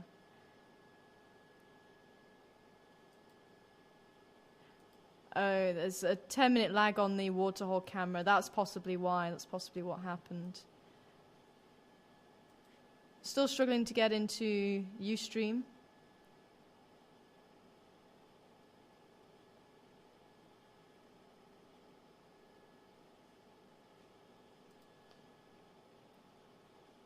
Hi Josie, hope you're well. Angela, hi to you too. Debin, and Deb, and Anne. Yep. Hi Mrs. B, hope you're well. Jojo, hi to you too. Yeah, I did sign, Mark signed out, I signed in, and for some reason it's just picked me up as Mark again, so it was me in disguise of Mark. Hi Vancy, hi Patty. Hi John, howdy. And hi to Pat too. Still trying to get into Ustream. Ah, Lynn, I'm on. So Lynn over in Ustream, looks like you're on your own there at the moment. And RWO, hi to you too.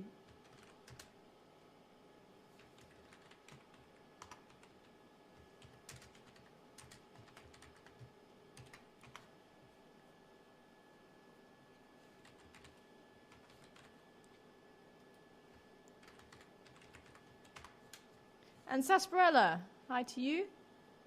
I hope you're well.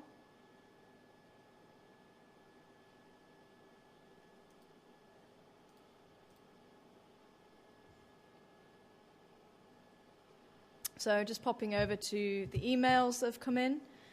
And Dale wanting to know if the buffalo are known as water buffalo or Cape buffalo, what's the difference? And there is a big difference. In fact, they quite distantly related as far as the buffalo go. They're actually in a different genus, so in terms of relatives and things like that, they are fairly distant related, although closer related than a buffalo is to an antelope, for example. The water buffalo are actually found in Asia. Their horns tend to be a lot straighter than they are on the Cape buffalo or the Savannah buffalo, or African buffalo as they're called. Cape buffalo are a subspecies of African buffalo. And as yet, I haven't found any literature to really say what the differences are between Cape buffalo and other subspecies of buffalo, just that Cape buffalo are generally found towards the Cape and we're on the eastern side of the country. So yeah, hopefully that'll help to tell the difference between them, the water buffalo and the African buffalo at least.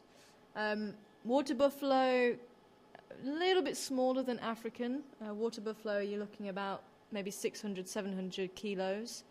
African buffalo, anywhere between 600 kilos to a ton, so you can get some very huge African buffalo. So slightly smaller species, the water buffalo. And as I say, found in Asia, and African buffalo only found in Africa.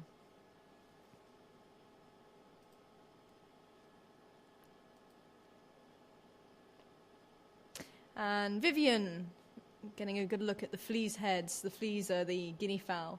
And is it skin or minute feathers? It is skin, bright blue skin, and it gets brighter when they are breeding. And the male and females are actually monogamous, but they just still live in the flock. And if you see them running, that's actually how they outcompete each other. They chase each other until exhaustion. So the males will actually compete by running after each other. Amy wanting to know where to find the map that I was referring to.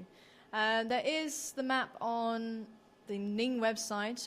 I will try and release another blog. There was a blog that I released a while ago with the map there. I will try and release one, but I don't know if I'm going to have a chance to do it tomorrow. I'll see if I can. Otherwise, on the shop, I know the shop that's out there now. I think they've got a picture of the Juma map. So if you have a look under the shop. And the shop that the lodge actually set up has been closed. So it's just the one shop that's open now. And that's run by volunteers, and that's to raise awareness of Juma and the wild earth. So it's, let me see if I can actually give you the web address here. So www.cafepress.com/wildglobe, wildglobe, and the map is on there as well.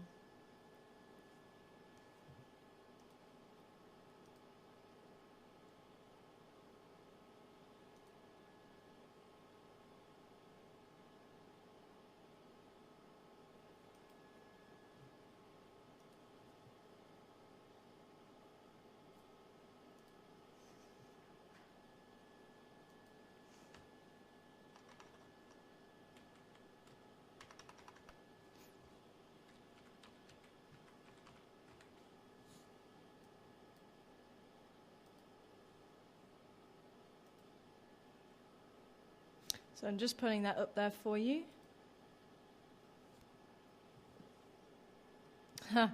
Thanks, Simply Chris. Wanting a report for when I get back on holiday. It's not really going to involve much. It's going to involve sleeping, I think. A lot of sleeping and probably just a lot of relaxing. And probably I was thinking of going down to Cape Town, and I decided against it. I've got a few friends up on my old reserve, so I'm probably going to go and drop in on them, see how they're doing. Hi, Nancy. Hope you're well. Let's see if I can scroll down a little bit. There we go.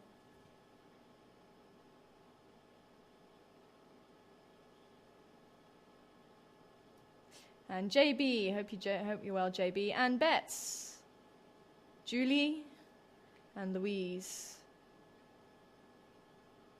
Susan, yeah, I can see you. No, I'm not ignoring you. I never ignore people. Hi, Animal Lady. Sometimes the chat just goes so fast, and if in a different screen, then I can actually miss quite a lot what's going on. Hi, She. Just in case I missed you there as well. Stang. Yeah, definitely drop in on the Warthog camera. Remember, all the numbers and all the proceeds go towards the drives from there as well. Oh, shame, She. It's not good to be ignored, is it?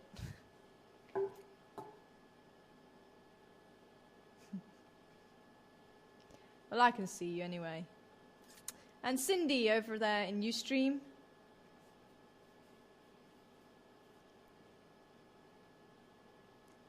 And Sabrina, Nicole, Purdy.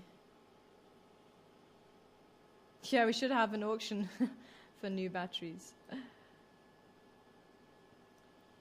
Oh, Lynn got the calendar. Yeah, the calendar that Eugene put together with myself and Sebastian's pictures, so all leopards. And that one I think is still going. So that's on Lulu. I'm still doing a calendar, I've been working on it. I think the last couple of pictures I'm hoping to put in as soon as possible, so if anybody is wanting kind of the second in the series, if you like. Then I've got different leopards, Shavinzi and Shavambalana, as well as Teddy and the gang, and one or two of the giraffes and zebra, and some of the others that I missed on the first time round.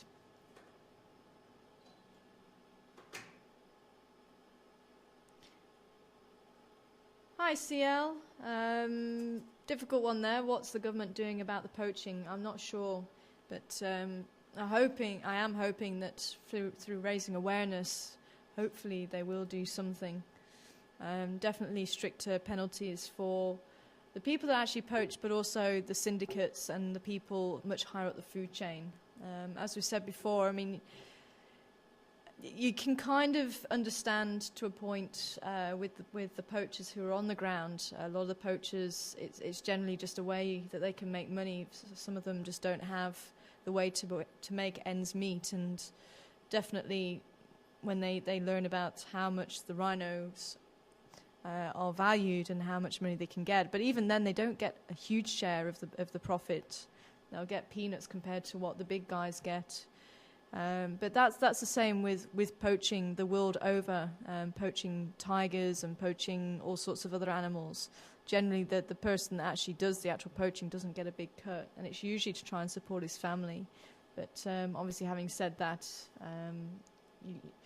you can kind of understand to a point, as I say, but still very brutal. But definitely, I think stricter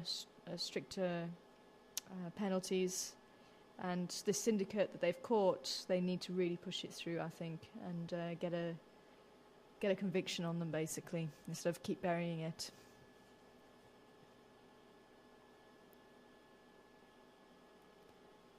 Skate Cash, if you're still in there.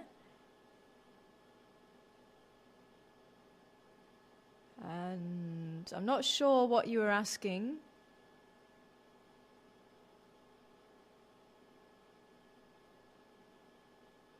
Sterling. Oh, is Sterling still around? Asking if there's a lot of people into this. And yes, there is. There's a lot of people, and we need to get more.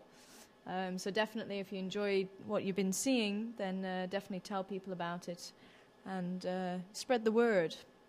Hi, Savannah Breeze, Laurie, Sandy. Sorry, Sandy, I missed you as well. Baby girl.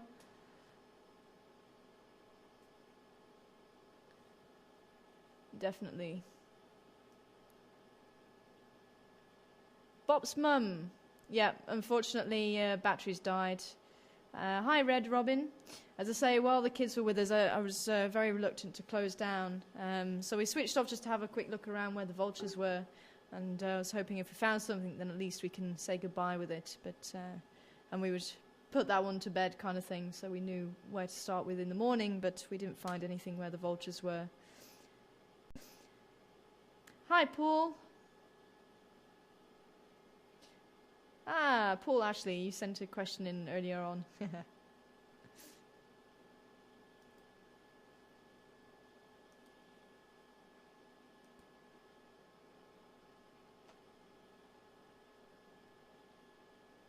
And Jojo, wanting to know if Gordy is huge, does that mean he has the potential to hurt someone? Very definitely. Baboons do have the potential. They've got the strength and the canines. And certainly big male baboons can cause a lot of damage. And especially if they get cornered, say like in a house, that's when you're most likely to, as with any animal, you're most likely to get injured. But having said that, they still have that respect for humans. There's still that divide, and we're still able to chase them away from the bins and things like that, because they get into the bins here, so we do have to sort of stand our ground and actually chase them off. And Gordy, even though he is pretty big, he's still smaller than Tankman. I mean, Tankman was huge, but I was looking at Gordy on the fence, and he was looking down at me, and I suddenly thought, sure, you are quite a big male baboon. And as I say, I think he's getting larger and larger each day.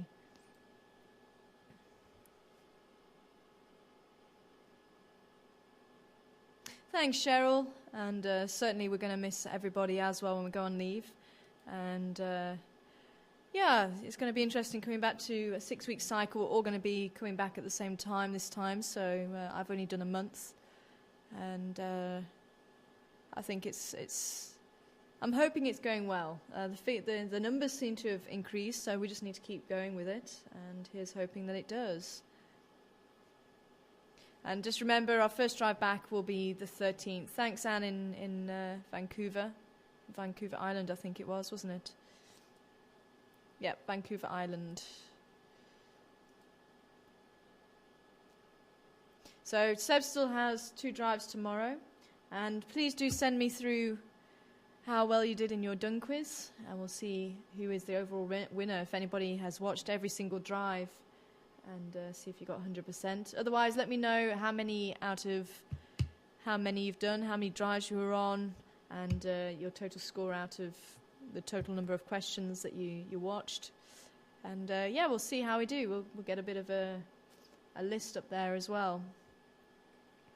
So I'll announce people when we come back. And if you're one of the top few people, then you might even get a certificate as well. And thanks, Tammy. We certainly will enjoy our leave, I think. And Joan, wanting to know about mushrooms, and is anyone knowledgeable on them? I must admit, there's been a couple of people asking about mushrooms, and we do see some of the bracket fungus and a few other mushrooms. But to be honest, I'm very poor on my mushroom ID, very, very poor. But we'll certainly see if there's some mushrooms coming through. We do try and ID them. We had a big round one last time, and the name escapes me now. Actually, I have to look it up again.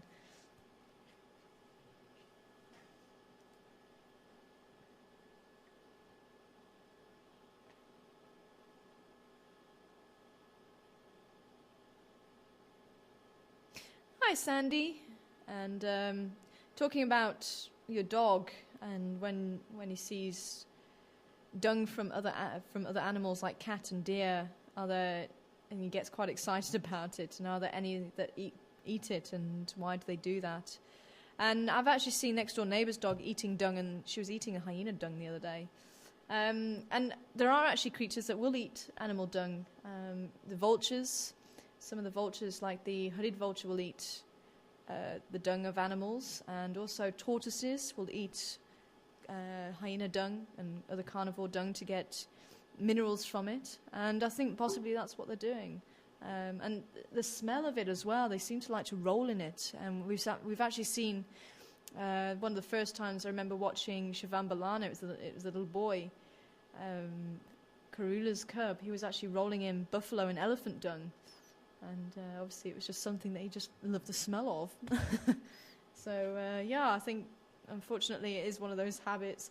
And even animals will roll in their own dung. The wildebeest, especially when he's marking territory, he'll defecate in his midden. And when it dries, he'll also roll in that to make sure that he's got a nice, strong smell of himself all over. And apparently the ladies find that very attractive. Hi, Sil, over in Canada, asking about auctioning off leopard and lion casts, and I think other people have been asking about them. As yet, to be honest, I haven't made any casts that are nice enough, so at the moment, no. But if we get any nice ones, who knows, we'll maybe have a look in the future. I think someone was asking about rubber, and I have asked Anton about it if it's possible, but I wouldn't even know how to go about it.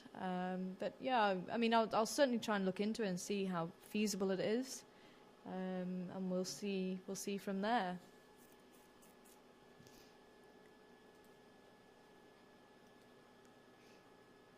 And hi to ADI from Romania. And if you're still on board, I hope you're here. I think I did say hello to you earlier. I think I caught you in the chat room there. Fundy, hi Fundy, hugs to you too.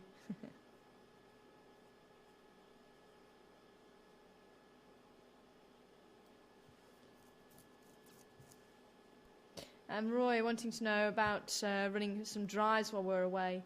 I'm not sure if we're going to be able to do that or not. We'll definitely have to speak to people higher up from us to see if we are able to do that. I was wanting to do that, but as I say, I think we'll just have to find out what everybody says above, basically. So hopefully.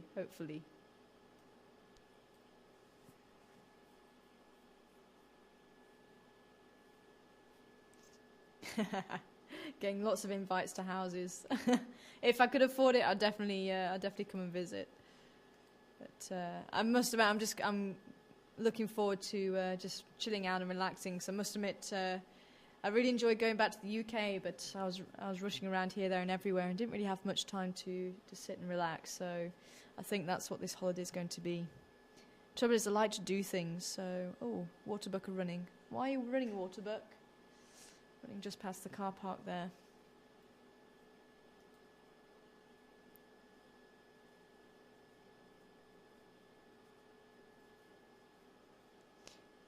Well done, Julie, over in Indiana. Julie got 9 out of 10 right.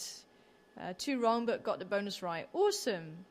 Yeah, that's actually something to be proud of. Definitely.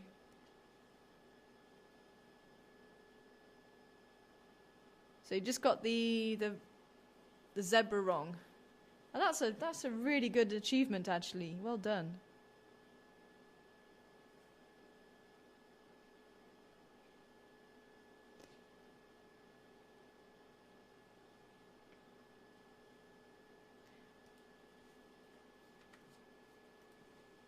And that's the thing with this, as I say, it's something that can be ongoing, and sometimes you might forget, and then if we do it again, then you might remember, and all those little tricks that I've taught you along the way, hopefully, when you come across something again, then it'll help you to remember. And also little tricks that I've taught you that may help you if you're out on a walk, wherever you are in the world, and you might just come across maybe a piece of rabbit dropping, and you'll be able to ID it, or maybe even the tracks of a rabbit, or even just your dog. If you've got dogs and cats, maybe you'll be able to see the difference between your cat and your dog. So all these little things that, even though we've got animals here in Africa, it'll still help you back home. And if you do want to cast a track, hopefully you've got some idea of how to go about it now. And I think Seb's also interested in doing some casting as well, so he'll either do some tomorrow or the next cycle, for those of you who haven't had a chance to see it, and I'll see if I can do another one. I'm still waiting for Karula. I want to get one of Karula's track, make sure that we can actually say for definite it was her as well.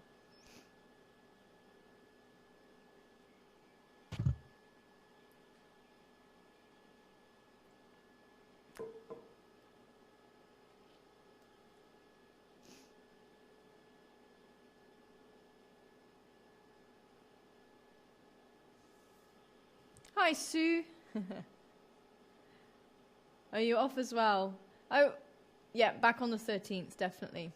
Back on the 13th.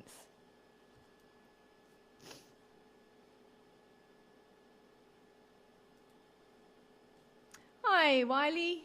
See, I got it right this time.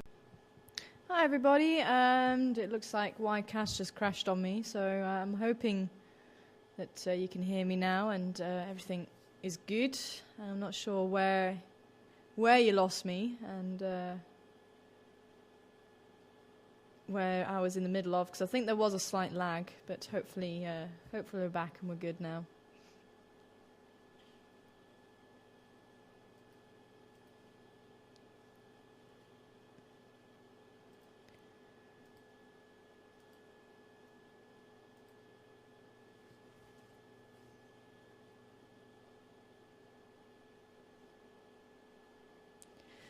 And Gilly wanting to know about donations and why we didn't accept donations. I think that's really Yuri's decision. So I think there was actually a blog out at some stage that they weren't accepting donations. But if you do want to help, just keep the ads running through the game drives, and also tune into the Warthog camera between drives or even during drive. And as I say, just keep telling people all about the drives, and we're trying to get the numbers up as much as possible. So the more people watching the ads, the more revenue that we get.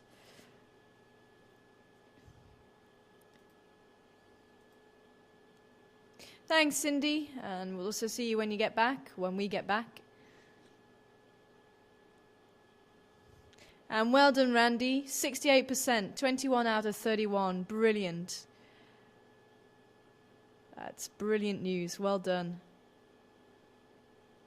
And I shall certainly do another tracking quiz at some stage. So I hope you can join me for that.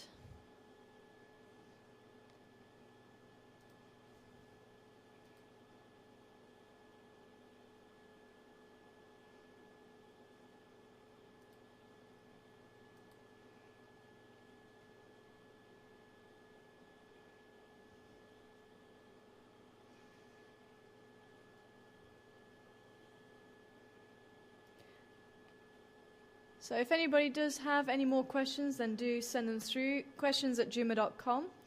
And, finally back into chat.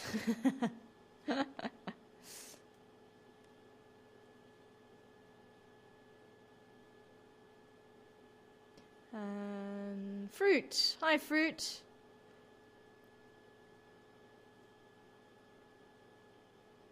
And Sashin, is that how you say your name there in chat? Hopefully you're well too.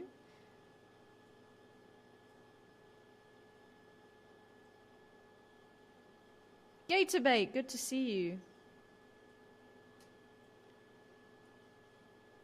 Yeah, definitely. If you don't close the ads, it helps to generate the money. So try and keep the ads on as much as possible if you can.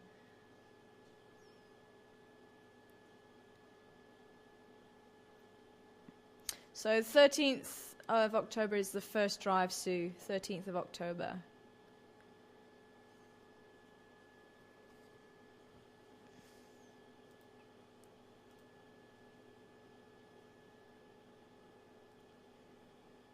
Nicole in Florida wanting to know what the different rhino causes are.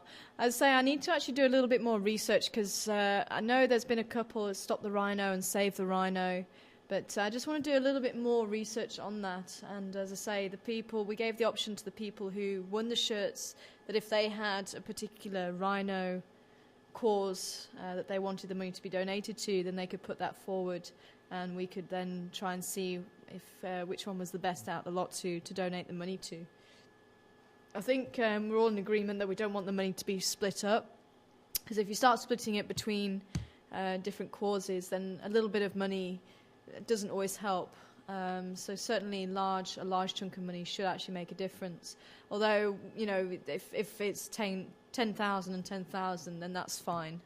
But I think trying to split it up and trying to send it to lots of different places, it's not going to help.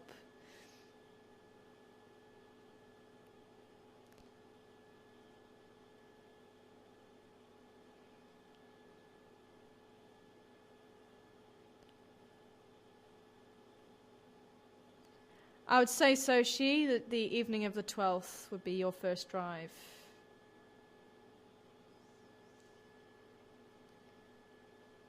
And Richard, coming down to Lion Sands in a couple of weeks. Unfortunately, Lion Sands is still quite away from us, but definitely have a dung spitting competition on my behalf. I didn't get a chance to have a dung spitting competition with Anton, even though he was well up for it. Unfortunately, the inverter got the better of us.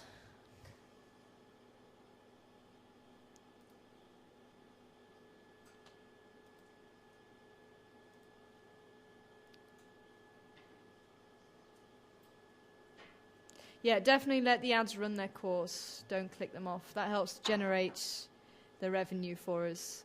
And hi to Nikki, and no, there hasn't been any sign of Mishu yet. No sign of Mishu. Oh, is the lion tracks out here? And leopard tracks as well. Well, I actually do wonder because the waterbuck did run through the car park. No, but I was also there. Ah. I just walked all the way around Starford and through, but coming back the fresh line tracks. I must Ah. I wonder if that's why the Warthogs did run. Yeah, because they're now on the other side of Star Village. So, So I wonder. I wonder too. Maybe we're not going on And no one else coming into Ustream. How'd you get into Ustream? I don't know. I just closed it and opened it and it popped back in again. With the chat?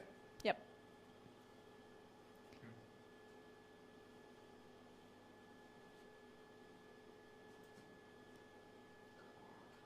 Thanks, Sharon, over there in Florida. Oh, shame, and hope your cold improves over the next couple of weeks. But thanks for pushing the drives for us at the YMCA and the Girl Scouts and the Boy Scouts and the libraries. That's brilliant news. Thank you, Sharon. Great to hear. And definitely keep promoting the drives as much as possible, as much as you can. And we'll keep going with that.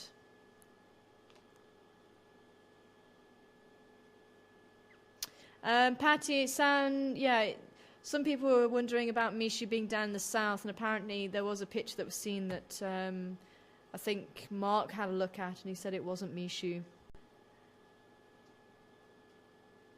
Anilo, hello to you. Yeah, I'm going to be doing a calendar, so my calendar should be out in the next, hopefully, few days if I get a chance to actually finish it. So I'll put it up on my Facebook page and the Juma page. And Eugene's the one that he put together with myself and Sebastian's leopard pictures. I'm not sure what the address is at the moment, so I'll have to try and find that out, and we'll post that up for you as well. And then there's the shop, thecafepress.com/Wild Globe, where there's some things that you can buy there, and also the whodunit designs are going to be up there as well. So if you would like to purchase any of those, then please do. Ryan and Cedric, no, we didn't get around to asking about Mishu. We have asked them in the past, and they haven't heard anything. And we did ask after the fireside chat, and they hadn't heard from him or heard about him.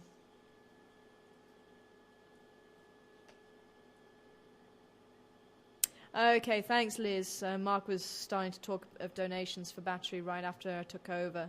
Okay, well, I'm not sure what he was saying about that. I'll have to find out from him.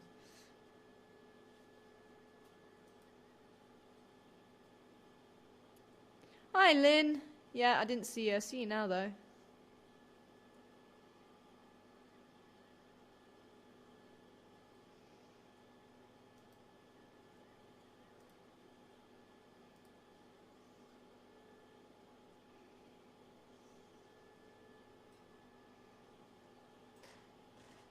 Yeah, I'm sure he's fine, Nikki. The thing with leopards, especially male leopards, is they do disperse from their natal or their mother's territory usually. And I have a feeling that possibly Nduna's done the same. We haven't seen much of him recently, but it could be he's just laying low.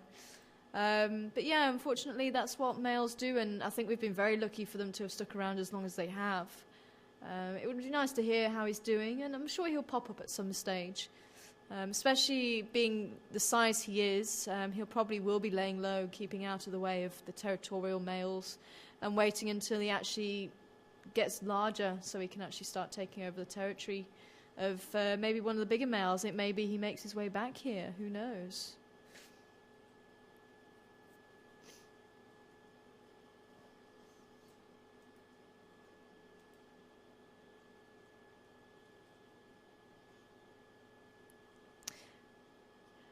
Thanks, Destiny. Yeah, as I say, I'm not sure what Mark was saying about battery donation. I'll have to find out from him, and maybe he can then fill you in at some stage about that, because I've not heard anything about that.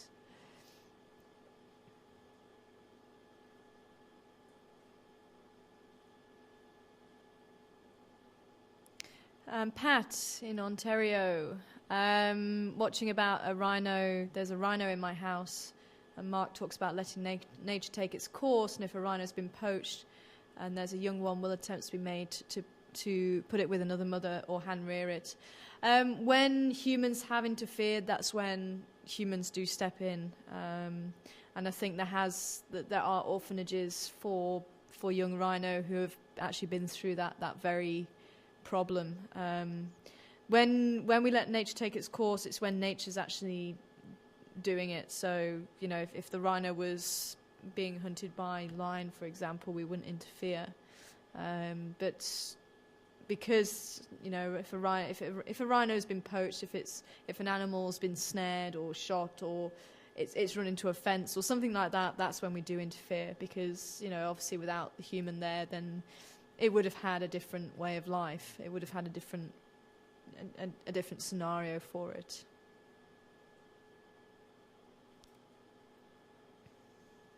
Thanks, Roy.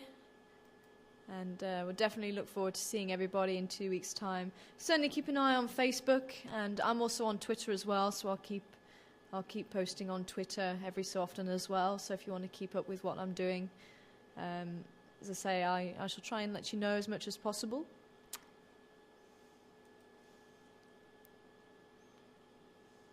Yeah, I think there is quite a lag again, unfortunately.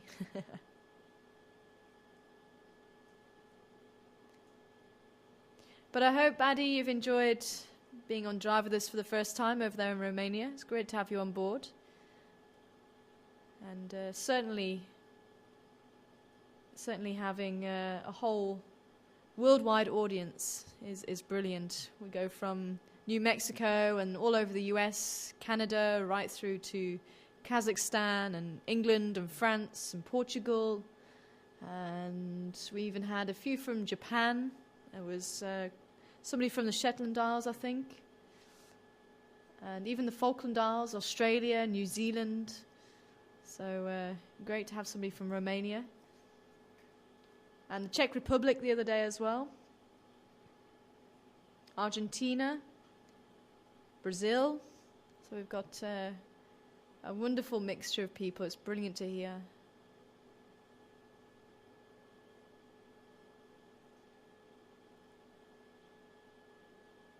Hi, Christine. Good to see you too. And Linda 44. Good to see you.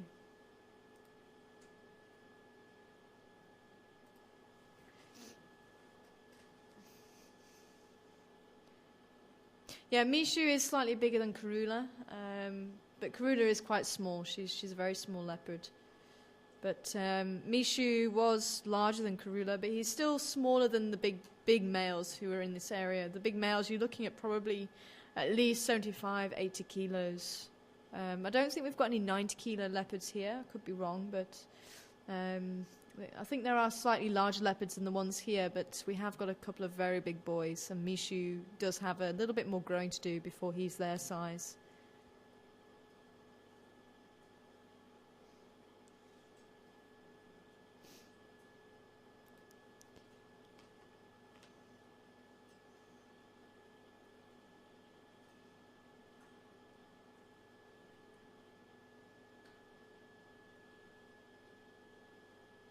And Roma asking about the young Ellie with the broken leg. I'm not sure what happened to it, Roma. I'm not sure. We haven't seen it since a while. Well, the last time we saw it, I think, was when I saw it down in the drainage line. I thought, no, I better start keeping up with it. So I reopened my account about a week and a half, maybe 2 weeks ago. So I will keep you going. I will keep twittering.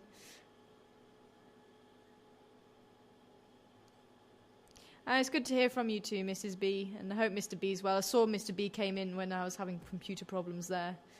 So please say hello to Mr. B for me as well.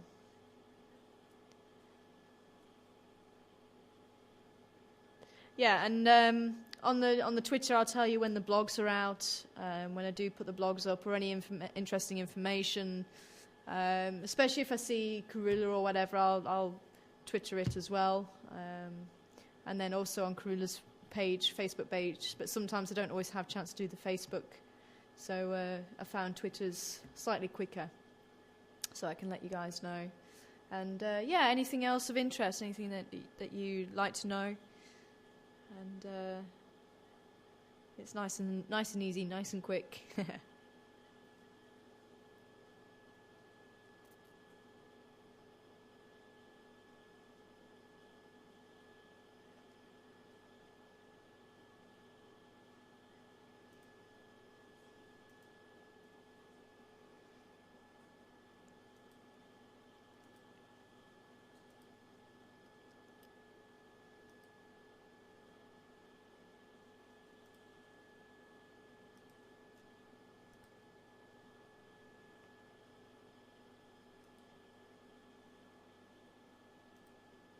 And just seeing some of the questions from earlier, it sound like gunshots about 10 minutes before I went to the dam on drive. That's possibly elephants breaking branches. Sometimes it does actually sound like gunshots.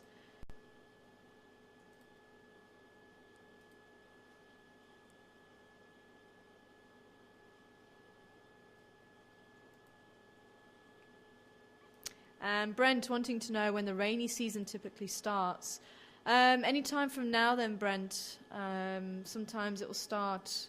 We were a bit late last year. I think in November it started last year. It could start October. October is usually the normal time, late September, October. Paul wanting to know when the best time is to visit South Africa. And it depends on what you want to get out of it, Paul. If you want to get really good game viewing, then generally the winter is better time because of the bush being a little bit drier. You can see for much further, so you're more likely to see the animals. You can also stake out a water hole, and you'll see a lot more movement around the water hole. In the summer, though, you do get in the winter you do get much lower temperatures, so you get very cold nights. It's fairly warm during the day, unless you get a bit of a chill in the air. Then it doesn't really get too high, but otherwise quite warm. But in the summer you get the heat. You also get the greenery. You get the big thunderstorms, and the animals do look in good condition because there's a lot of food around. You have babies a lot of the time, especially around December, January. This time of year you've got the spring, so you're starting to see the flowers, and you get a lot of flowers coming out, especially the trees. And then in autumn you see different colours coming through. You also have the warm temperatures still, but you don't have the excruciating heat sometimes. And again, the bushes start to die back, so you start to get... you still have the greenery, but not as much. And you start to get less water around usually, so you might start to get the water hole effect where animals come down to the water to drink. So every time of year there's something happening. You also get the rutting going on. That's also very important during the autumn time.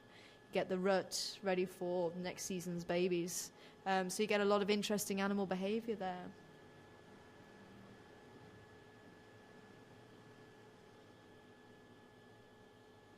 And also Paul wanting to know the difference between national parks and private game reserves.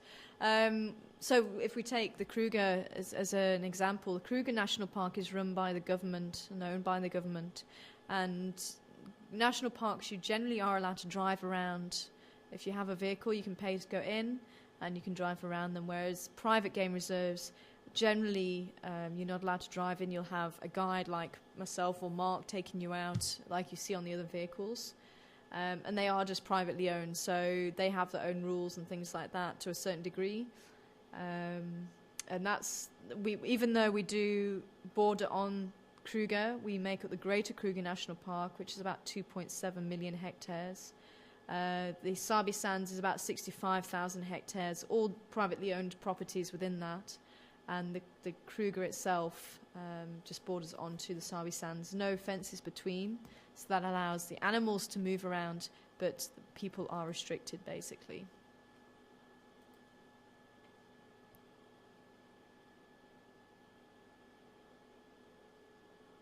Wow, amazing.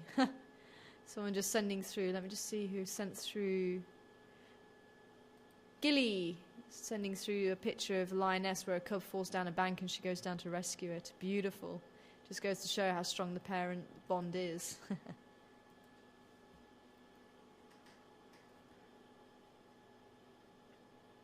Yeah, Tara the Twitter bird. Another bird for the test. Yep.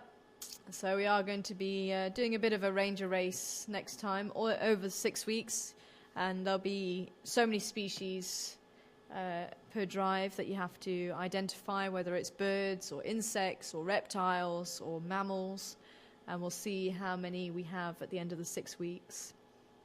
And we'll see who gets the most between myself, Mark and Seb.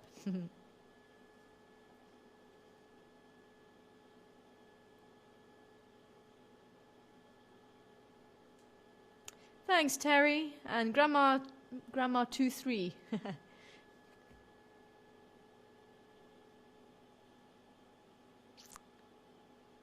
Oh, thank you. Yep, and it also when buffalo butt their heads together, it also sounds like a gunshot.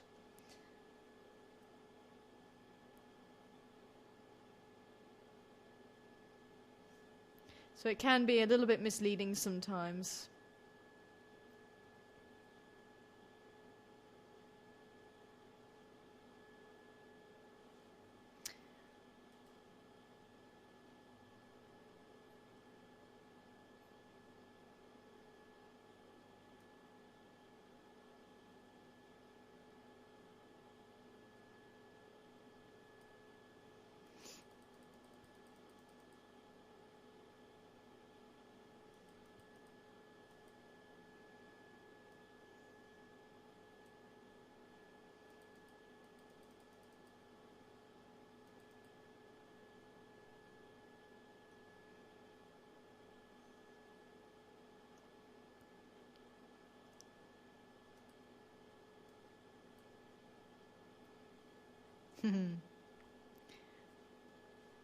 Well, I think there's no more questions coming in, so I'm going to be signing off. Thank you very much for joining me. Thank you very much for staying on and chatting with me. It's been great to have a one-on-one with you again, and it's just a shame that it was because the batteries decided to die on me.